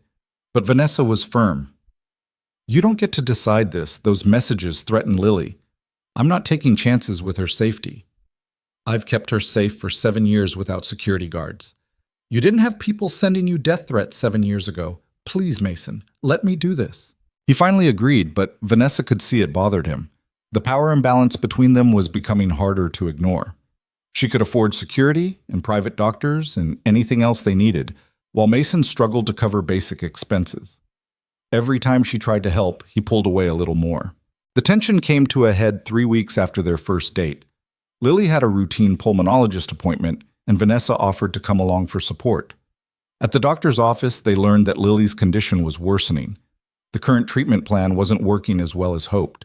The doctor recommended a new medication that was significantly more expensive and not fully covered by Mason's insurance. In the parking lot afterward, Mason sat in the driver's seat with his hands gripping the steering wheel so tight his knuckles were white.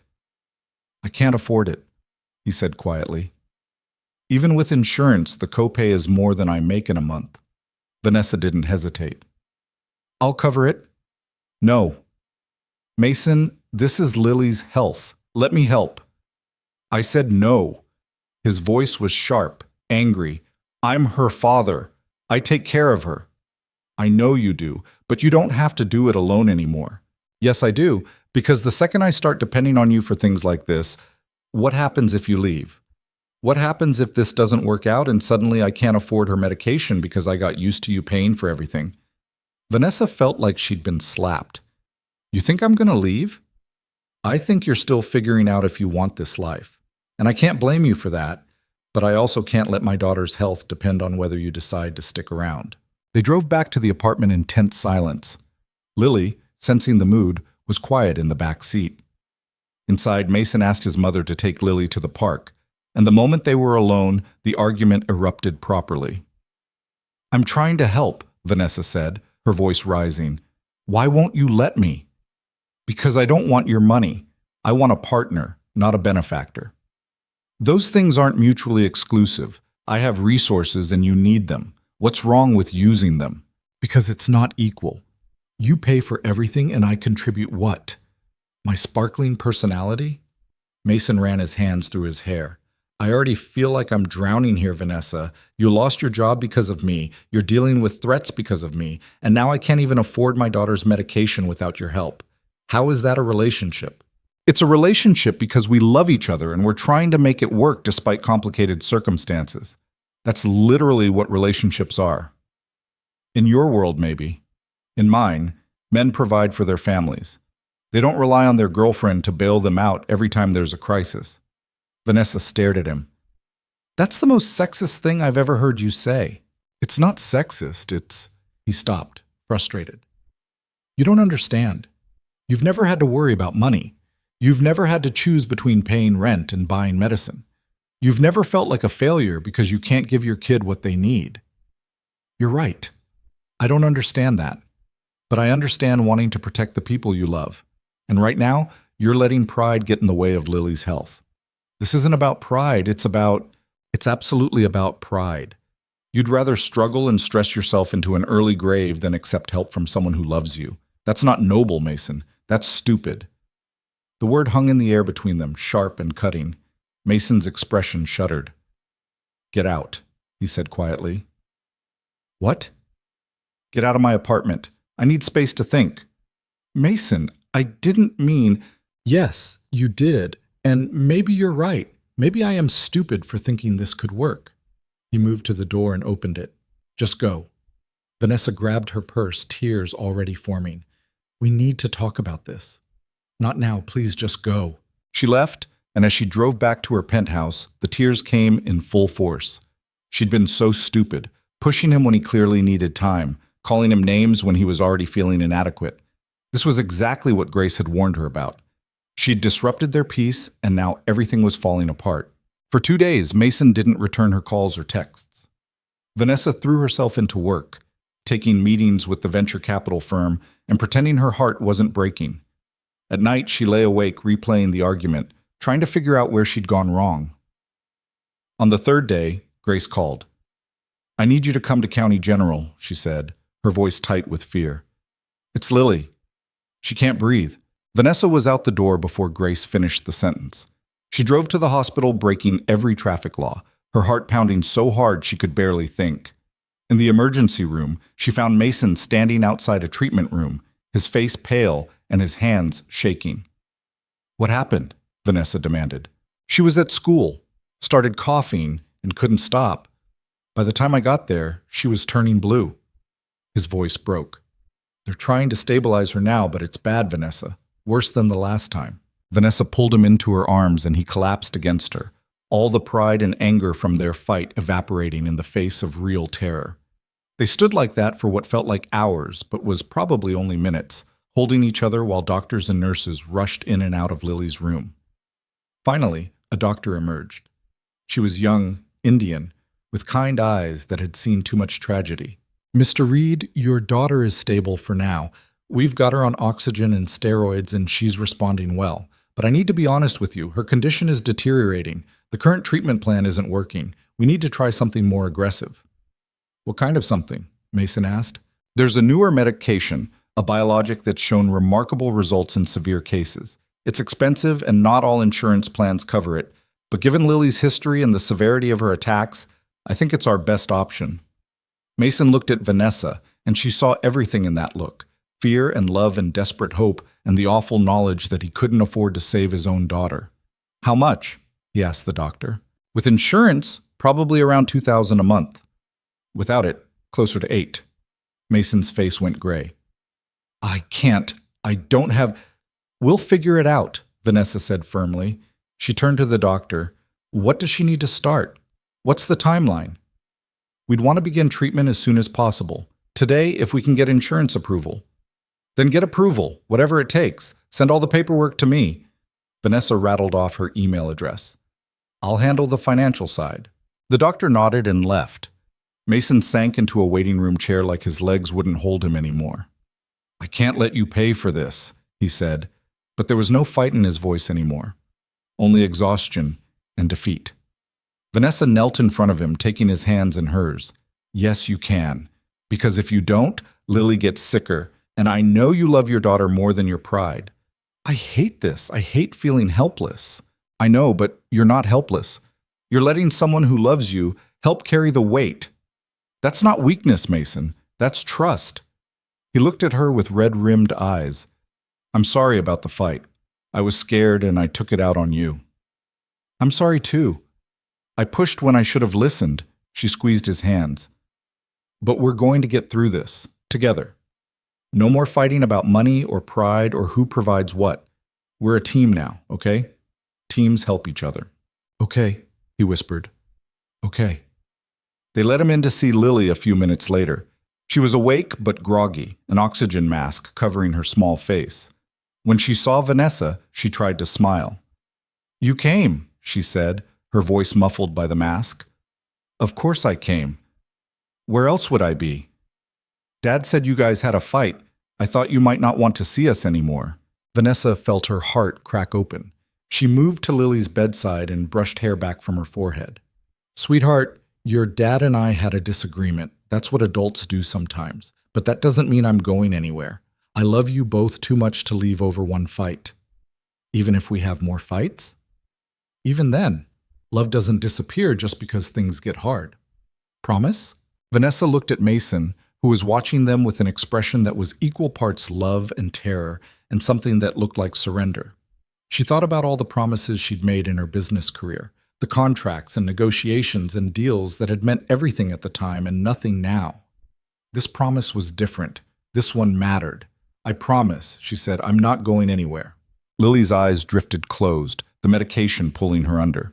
Mason sat on the other side of the bed and took his daughter's hand, and Vanessa took his free hand, and they sat like that for hours, a makeshift family held together by hope and fear, and a love none of them had been looking for.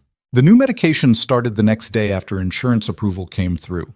Vanessa had made some calls, pulled some strings, reminded a few people that she still had influence even without her CEO title. By evening, Lily had her first dose, and the doctors were cautiously optimistic. They kept her for 3 days of observation. Vanessa never left the hospital. She slept in uncomfortable chairs, ate terrible cafeteria food, and learned more about pediatric pulmonology than she'd ever wanted to know. Mason's mother brought them clean clothes and updates from the outside world, but Vanessa barely processed any of it. Her entire universe had narrowed to this hospital room and this little girl and this man she loved so desperately it scared her. On the third day, Lily's breathing had improved so much the doctors cleared her to go home. The relief was overwhelming. Mason actually cried, and Vanessa held him while he shook with the force of emotions he'd been holding back for days. In the car on the way home, Lily chattered about how she was going to write a book about her hospital adventures and sell it for $1 million. That's ambitious, Mason said, smiling for the first time in days. Vanessa will help me. She knows about business stuff. Actually, Vanessa said carefully, I know about numbers and strategy, but you know what I don't know? How to tell a good story. Maybe you should write it yourself and I'll just be your first reader. But then who's going to make it into a real book? We'll figure that out when you've written it. First step is first, right? Lily considered this. Okay, but you have to help me spell hard words. Deal. Back at the apartment, Grace had prepared dinner and cleaned up the accumulated chaos of the past few days. She hugged all of them, her eyes wet with tears, and declared that Lily needed to rest immediately, even though the doctors had said she was fine. After Lily was settled in her room with a movie and strict orders not to move, the adults gathered in the kitchen. Grace made tea nobody wanted, and they sat in silence, processing everything that had happened. I've been thinking, Mason said eventually, about what you said, about teams. Yeah? You were right. I can't do this alone. I thought I could, thought I had to, but he looked at Vanessa. But I don't want to anymore. I don't want to be the hero who does everything himself. I just want Lily to be healthy and happy, and if that means accepting help, then I need to get over myself. It's not about getting over yourself, Vanessa said gently. It's about recognizing that accepting help doesn't make you less of a father. It makes you a father who's smart enough to use all available resources. Grace cleared her throat. Can I say something? They both nodded. I've watched Mason raise Lily alone for 7 years. I've seen him sacrifice everything for her, his career, his social life, any chance at happiness, and I've been proud of him for it. But I've also been worried. She looked at her son. You've been surviving, baby, not living, just getting through each day and hoping the next one doesn't break you. Mason started to protest, but Grace held up a hand. Let me finish. Then Vanessa showed up, and at first I thought she was just another complication you didn't need, but I was wrong. She's the best thing that's happened to you since Lily was born. She makes you smile. She makes you think about a future beyond the next medical bill. And most importantly, she loves Lily like her own. Vanessa felt tears prick her eyes. Grace reached across the table and took her hand. You're family now, Grace said firmly. Not because of some viral video or because you have money to throw at problems, but because you showed up. You stayed when things got hard. You sat in that hospital for 3 days and didn't complain once. That's what family does. I don't know how to be family, Vanessa admitted. I never learned. My father taught me how to win and how to close deals, but he never taught me how to just be there for people. You're learning now, Mason said, and you're doing better than you think. They talked until late, making plans and setting boundaries. Vanessa would help with medical expenses, but Mason would still work and contribute what he could. They'd split other costs fairly based on income. They'd communicate before making big decisions. They'd be honest when things felt unbalanced. It wasn't perfect and it wasn't romantic, but it was real. And real was what they needed. That night, after Grace went home and Lily was asleep, Vanessa and Mason sat on his couch in the dark. She was curled against him, his arm around her shoulders, and everything felt settled in a way it hadn't before the hospital. I love you, Mason said into the quiet. I should have said it before, but I was scared. Scared of what? That you'd realize you could do better, that this, me and Lily, and our complicated, messy life wasn't what you signed up for when you made that stupid bet. Vanessa tilted her head up to look at him. I didn't sign up for anything. I fell into it. And you know what I discovered? This messy, complicated life is exactly what I've been missing. I spent 35 years climbing a ladder that led nowhere. You showed me a different path. A path that involves hospital visits and financial stress and security guards outside your apartment. A path that involves love and connection and actually mattering to people beyond what I can do for them. She kissed him softly. I love you too. And I love Lily, and I'm exactly where I want to be. They kissed properly then, deep and slow. And for the first time since their fight, Vanessa felt like they'd found their balance. It was precarious and would require constant adjustment, but they were both willing to try. That had to count for something. The months that followed weren't easy, but they were honest. Lily's new medication worked better than anyone had hoped. Her attacks became less frequent, less severe. Some mornings she woke up, breathing easily, and ran around the apartment with energy that made Grace laugh and Mason shake his head in wonder. Other days were harder, but even the hard days felt manageable now that they weren't facing them alone. Vanessa moved out of her penthouse in February. The place had always felt like a hotel anyway, all glass and steel and expensive emptiness. She found a house instead, a modest three-bedroom place in Mason's neighborhood with a backyard and creaky floors and windows that didn't quite close properly. It needed work, but that felt right somehow. She was learning that perfection was overrated. Mason and Lily didn't officially move in, but they spent most nights there anyway. Lily claimed the smallest bedroom as her own, decorating it with drawings and the paper crown she'd made Vanessa months ago. Mason kept insisting he should still pay rent on his old apartment, just in case, and Vanessa let him keep it even though they both knew he was never going back. Some battles weren't worth fighting. The venture capital work turned out to be more interesting than Vanessa expected. She met with founders who reminded her of herself at 22, full of ambition and terror and desperate hope. But instead of crushing them with impossible demands the way her father had crushed her, she found herself teaching them about balance, about building companies that didn't require sacrificing everything else, about success that didn't leave you isolated and miserable at the top. "You're getting soft," one of her old colleagues told her at a conference. He meant it as an insult, but Vanessa just smiled. "Maybe," she said, "or maybe I finally figured out what actually matters." The media attention faded eventually, the way it always does when the next scandal comes along. Occasionally, someone would recognize her at the grocery store or the park, usually with a comment about that chess video. Some people thought the whole thing was romantic. Others thought she'd made a mistake giving up her career. Vanessa stopped caring what strangers thought somewhere around the time Lily taught her how to make friendship bracelets. In April, Mason quit his night janitor job. Vanessa had been waiting for him to bring it up, watching him get more exhausted as the months passed. Finally, she'd sat him down and asked him point blank what he wanted. "I want to be there when Lily goes to sleep at night," he'd admitted. "I want to eat dinner with her instead of leaving for work right after.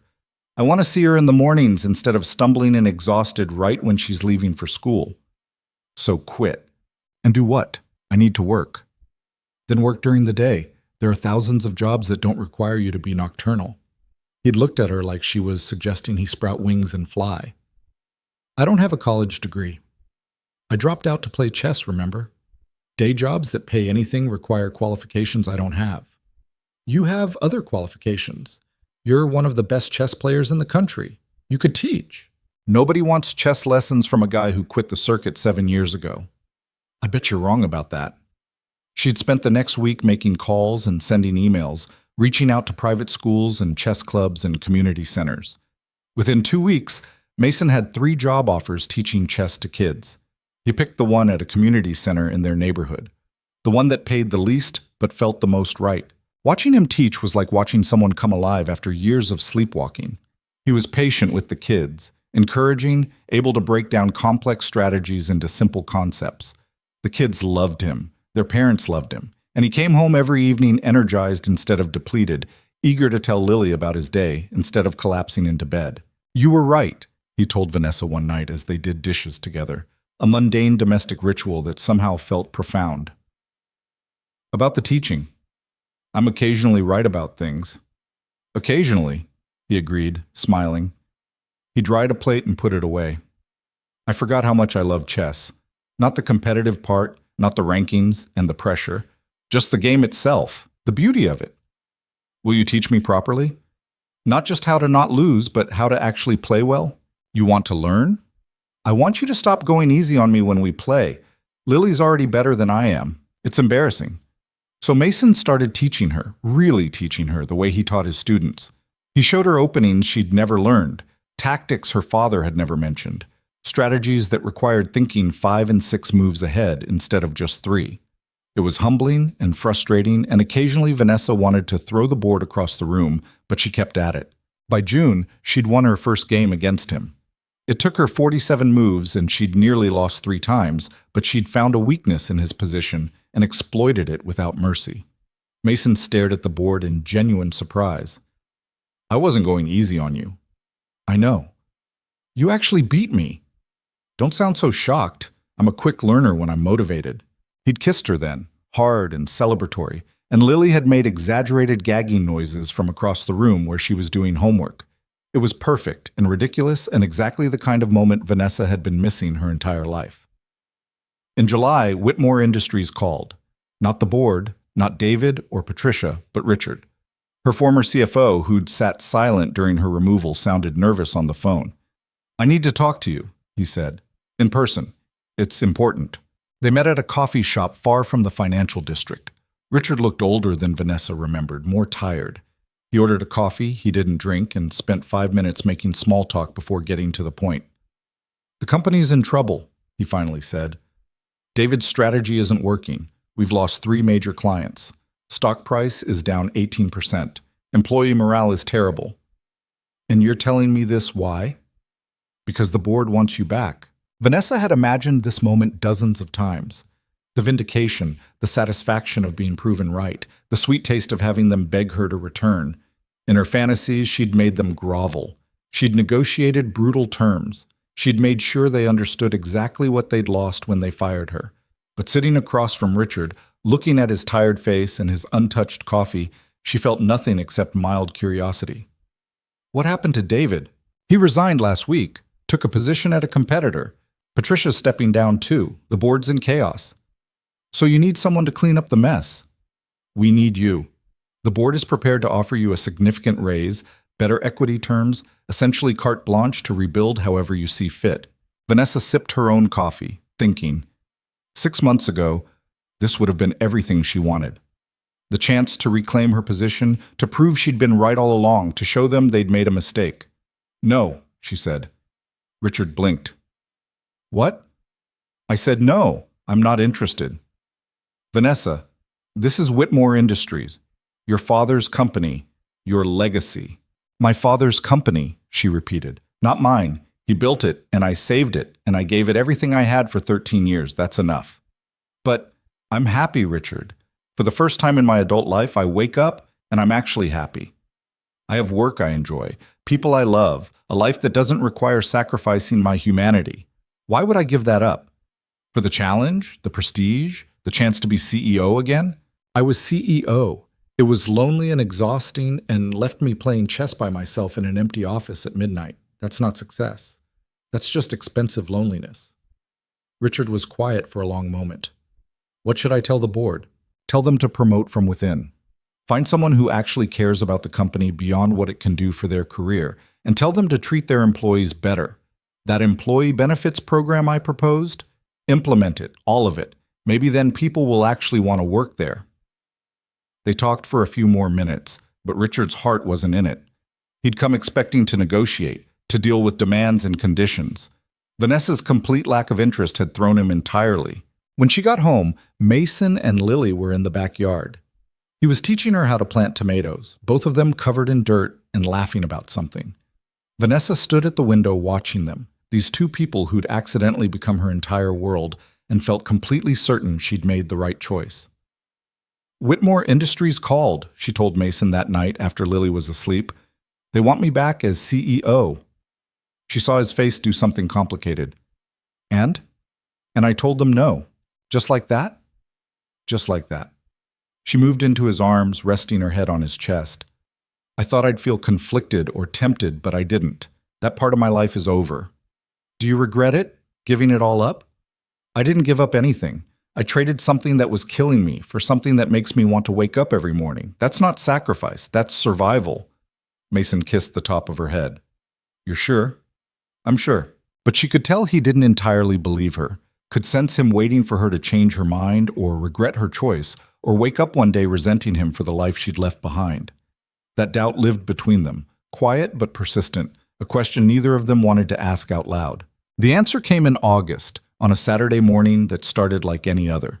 Vanessa woke to find Mason's side of the bed empty and followed the sound of voices to the kitchen. Lily was sitting at the table with a workbook, Mason beside her helping with math homework.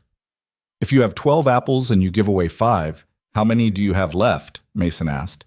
7. "But why would you give away 5 apples? That's weird." "Maybe you're being generous. Or maybe you don't like apples." Vanessa leaned against the doorframe, watching them. This was her life now. Saturday morning, math homework and debates about hypothetical fruit. No board meetings, no urgent calls, no pressure to be anyone except herself. Morning, Mason said, noticing her. Coffee's fresh. Thanks. She poured herself a cup and sat down across from them. How's the homework going? Terrible, Lily announced cheerfully. Math is boring? Math is useful, Mason corrected. You need it for lots of things. Name one thing. Cooking. You need math to adjust recipes. Vanessa doesn't cook. I'm learning, Vanessa protested. I made that pasta last week. You burned the pasta last week, Lily said. Even the noodles. I didn't know you could burn noodles. Mason tried not to laugh. It was an impressive feat. I was distracted. By what? By you, Vanessa thought. By watching you teach Lily fractions and realizing I've learned more about contentment in 8 months than in 35 years of achievement. But that felt too heavy for a Saturday morning, so she just smiled. I don't remember. What do you guys want to do today? They decided on the science museum Lily had been begging to visit for months. It was crowded with families, loud and chaotic in the way museums always are on weekends. Lily dragged them from exhibit to exhibit, full of questions and theories and absolute certainty that she would be a scientist when she grew up. Last week you wanted to be a writer, Mason reminded her. I can be both. Vanessa had like 3 jobs. I had 1 job for 13 years, Vanessa corrected. See? 3 words for 1 job. That's like having 3 jobs. Mason met Vanessa's eyes over Lily's head and they both smiled. This was their normal now. Lily's logic, Mason's patience, Vanessa's continuing education in how families actually worked. It was messier than any business plan she'd ever created and infinitely more valuable. In the planetarium, sitting in the dark watching stars projected onto the dome ceiling, Lily reached over and took Vanessa's hand. It was such a casual gesture, so natural and unconscious, that Vanessa almost missed how significant it was. This child trusted her completely, loved her without reservation, saw her as family. Vanessa squeezed Lily's hand gently and felt something shift into place inside her chest. This was what she'd been looking for her entire life without knowing it. Not power or prestige or her father's approval. Just this. Connection. Belonging. Being needed for who she was rather than what she could do. That night, after they'd gotten home and eaten dinner and put Lily to bed, Vanessa and Mason sat in the backyard. Summer was fading into fall, the air cooling, leaves just starting to turn. Mason opened a bottle of wine and they sat in comfortable silence, watching stars appear one by one. Can I ask you something? Mason said eventually. Always. Do you ever miss it? The power, the deals, the feeling of running something that big? Vanessa thought about it honestly. Sometimes I miss the clarity of it. Business problems have solutions. You run the numbers, make the decision, move forward. Personal stuff is messier. There's no formula for being a good partner or figuring out how to help raise someone else's kid. You're doing fine at both those things. I don't always feel like I am. Last week I forgot it was Lily's turn to bring snacks to school. The week before that I scheduled a call during her doctor's appointment and you had to take her alone. I'm still figuring out how to balance everything. Nobody has it figured out. We're all just guessing and hoping we don't screw up our kids too badly. That's not very reassuring. It's honest. Mason refilled both their glasses. But to answer the question you didn't ask, no, I don't think you regret leaving. I think you're relieved you finally have permission to want something different. Vanessa looked at him. Permission from who? Yourself, your father. Whatever voice in your head that kept saying you had to be CEO or you were nothing. You've been fighting that voice for months, and I think you're finally winning. He was right. The voice that had driven her for decades, her father's voice mixed with her own fears and ambitions, had gotten quieter. Some days she barely heard it at all. Other days it still whispered that she was wasting her potential, that she'd given up too easily, that she should want more. But those days were becoming rarer. I want to marry you, Mason said into the quiet. Vanessa's heart stopped. What? I know it's fast and complicated and we probably should wait longer, but I don't want to. I want you to be Lily's stepmom officially. I want us to be a real family instead of just playing house. He turned to face her. I want to wake up every morning for the rest of my life knowing you chose us. I chose you months ago. I know. But I want everyone else to know it too. I want my mother to stop calling you my girlfriend like you're temporary. I want Lily to be able to tell people at school that you're her mom. I want... Vanessa kissed him to stop the rambling. When she pulled back, she was smiling so hard her face hurt. Yes. Yes? Yes, I'll marry you. On one condition. Mason looked nervous. What condition? We get married small. Just us, Lily, Grace, maybe a few close friends. No media, no spectacle, no 1,000-person guest list. I want it to be real, not a performance. I can't afford a big wedding anyway. I wasn't offering to pay for one. I'm saying I don't want one. She took his hands. I spent my whole life performing for audiences. I'm done with that. I just want to marry you. They didn't tell Lily right away. They wanted to figure out the details first, to make sure they were both certain. But 3 days later at dinner, Lily looked up from her spaghetti and announced, "You guys are acting weird." "Weird how?" Mason asked. "Like you have a secret. Are you having another fight?" "No fights," Vanessa promised. "Actually, we have something to tell you." Lily's eyes went wide. "Are you getting married?" Vanessa and Mason looked at each other, surprised. "How did you know?" "Because Dad keeps smiling at nothing, and you've been looking at wedding dresses on your laptop. I saw when I borrowed it for homework." Lily bounced in her seat. "I knew it. I knew you were going to get married. Can I be the flower girl? Can we have a chocolate fountain? Can I wear a fancy dress?" "Yes, no, and yes," Mason said. "But it's going to be a small wedding. Just family." "That's boring." "That's intimate," Vanessa corrected. "And anyway, the wedding doesn't matter as much as what comes after." "What comes after?" "After we all live together officially. I adopt you if that's okay with you. We become a family for real instead of just practicing." Lily went very quiet. When she looked up, there were tears in her eyes. "You want to adopt me?" "Only if you want me to. It's your choice."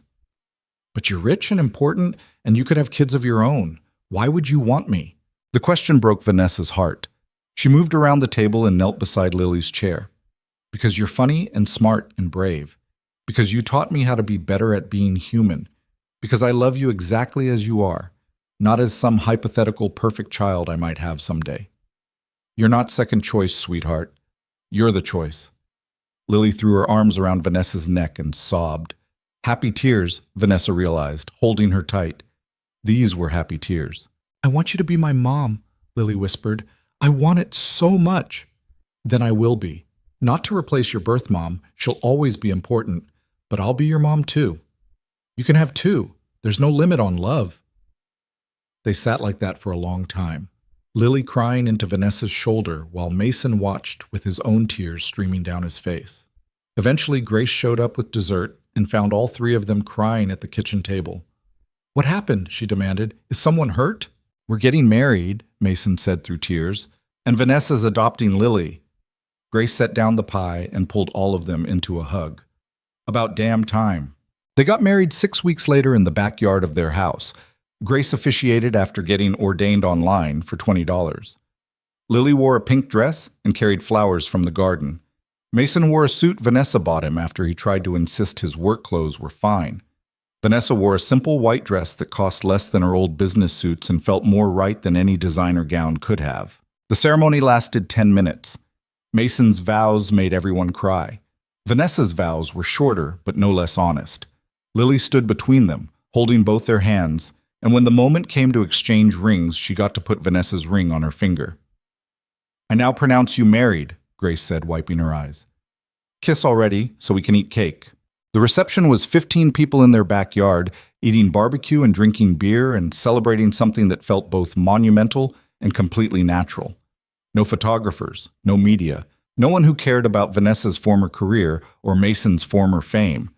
Just people who loved them celebrating two people who'd found each other in the strangest way possible. Richard sent a gift, a chess set carved from expensive wood with a note that said he was happy for her. Patricia sent flowers. David sent nothing, which felt appropriate. Around sunset, Mason found Vanessa standing alone by the tomato plants they'd planted together months ago. "You okay?" he asked, wrapping his arms around her from behind. "I'm perfect. I'm married to you." "Any regrets?" "Only that I didn't lose that first chess game faster." He laughed and kissed her neck. You want to know a secret? Always. I went easy on you that first night. I could have won in 12 moves, but I stretched it out to 20 because I wanted to keep playing. Vanessa turned in his arms. You went easy on me? Just a little. You were terrible. I was not terrible. You absolutely were, but you were fun to play with. And you laughed when you lost instead of getting angry. I liked that about you. So you decided to marry me because I'm a good loser? I decided to marry you because you showed me it's okay to lose sometimes. That not everything has to be a competition. That sometimes the point isn't winning, it's finding someone you want to keep playing with. Inside, Lily was teaching Grace and the other guests her magic chess rules, making up new ones as she went. Her laughter carried through the open windows, bright and unrestrained and healthy.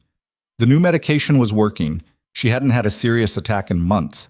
The doctors were cautiously optimistic she might outgrow the severity of her asthma entirely. Do you think she'll remember this? Vanessa asked. When she's older? Some of it. Maybe not all the details, but she'll remember feeling loved and safe and celebrated. Mason pulled her closer. That's what matters. Not the perfect Instagram-worthy moment, but the feeling underneath it. They went back inside to join the party. Lily immediately grabbed both of them, insisting they all play a game where everyone had to make up new chess rules, and the winner was whoever made everyone laugh the hardest. It was chaotic and made no sense, and Vanessa loved every ridiculous second of it. Later that night, after everyone had gone home and Lily was asleep and the house was quiet, Vanessa and Mason sat on their couch with the chessboard between them. It had become their ritual, ending each day with a game. Your move, Mason said. Vanessa studied the board, thinking through possibilities. She was better than she'd been 9 months ago, but still not as good as Mason. She probably never would be, and she was okay with that. She moved her knight, accepting a position that put her at a slight disadvantage, but opened up interesting possibilities later. That's a risky move, Mason observed. I'm feeling risky. They played in comfortable silence, the kind of quiet that comes from knowing someone so well you don't need to fill the space with words. Outside, the city hummed with traffic and sirens and life continuing all around them. But inside this house, in this moment, the world had narrowed to just the two of them, and a checkered board and 32 pieces moving in patterns both ancient and brand new. Mason won eventually, but it took him longer than usual. Vanessa had learned to be patient, to think several moves ahead, to see weaknesses she would have missed before. She was learning that losing gracefully was its own kind of victory. Good game, Mason said, resetting the pieces. Want to go again? Always. And that, Vanessa thought, as Mason set up for another game, was the real lesson chess had been trying to teach her all along. It wasn't about winning or losing. It wasn't about domination or strategy or being the smartest person in the room. It was about finding someone worth playing with, someone who challenged you and taught you and made you want to be better, not because you had to prove something, but because growth was more interesting than stagnation. She'd spent 35 years thinking success meant standing alone at the top. Turned out it actually meant sitting across a chessboard from someone you loved, arguing about whether a move was brilliant or reckless, and knowing that win or lose, you'd play again tomorrow. I love you, she said, moving her pawn. Mason smiled, the same crooked smile that had made her heart do something complicated the first night they'd played. I love you too. And by the way, you just walked into a trap. Of course I did. Want to take it back?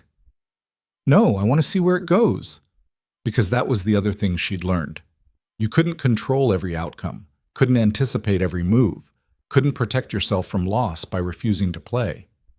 Sometimes you just had to trust the game, trust your partner, trust that even when you lost, you'd both be there to set up the pieces and try again. Mason captured her bishop 3 moves later, but Vanessa didn't mind. She was already planning her comeback, thinking about positions and possibilities, feeling that familiar thrill of challenge that had nothing to do with corporate takeovers and everything to do with being fully present in her own life. Upstairs, Lily coughed in her sleep. Both Vanessa and Mason went still, listening. But the cough didn't repeat, just a normal nighttime sound, not the beginning of an attack. They relaxed simultaneously, the shared fear and shared relief pulling them closer. She's okay, Mason whispered. She's okay, Vanessa agreed. And in that moment, sitting in a house that creaked and needed repairs, with a daughter sleeping upstairs and a husband across the chessboard, and a life that looked nothing like she'd planned, Vanessa Whitmore finally understood what winning actually meant. It meant being here, being present, being willing to lose everything you thought mattered, and discovering what actually did. It meant choosing love over loneliness, connection over control, and messy, imperfect humanity over cold, calculated success. It meant learning that sometimes the best move is the one that doesn't win the game, but keeps you playing together, keeps you connected, keeps you willing to try again no matter how many times you lose. It meant understanding that life, like chess, wasn't about the final position. It was about every move along the way, every choice that led you closer to or further from the people you loved. Mason moved his queen, threatening her king. Vanessa smiled and moved her rook, accepting the inevitable checkmate but setting up an interesting problem for him to solve first. "That's just mean," Mason said, laughing. "I learned from the best. They played until past midnight, until they were both too tired to think straight, and the moves became sloppy, and the game dissolved into laughter. And when they finally went to bed, Vanessa felt completely content. Not because she'd won anything, not because she'd proven anything, but because she'd found something worth losing for.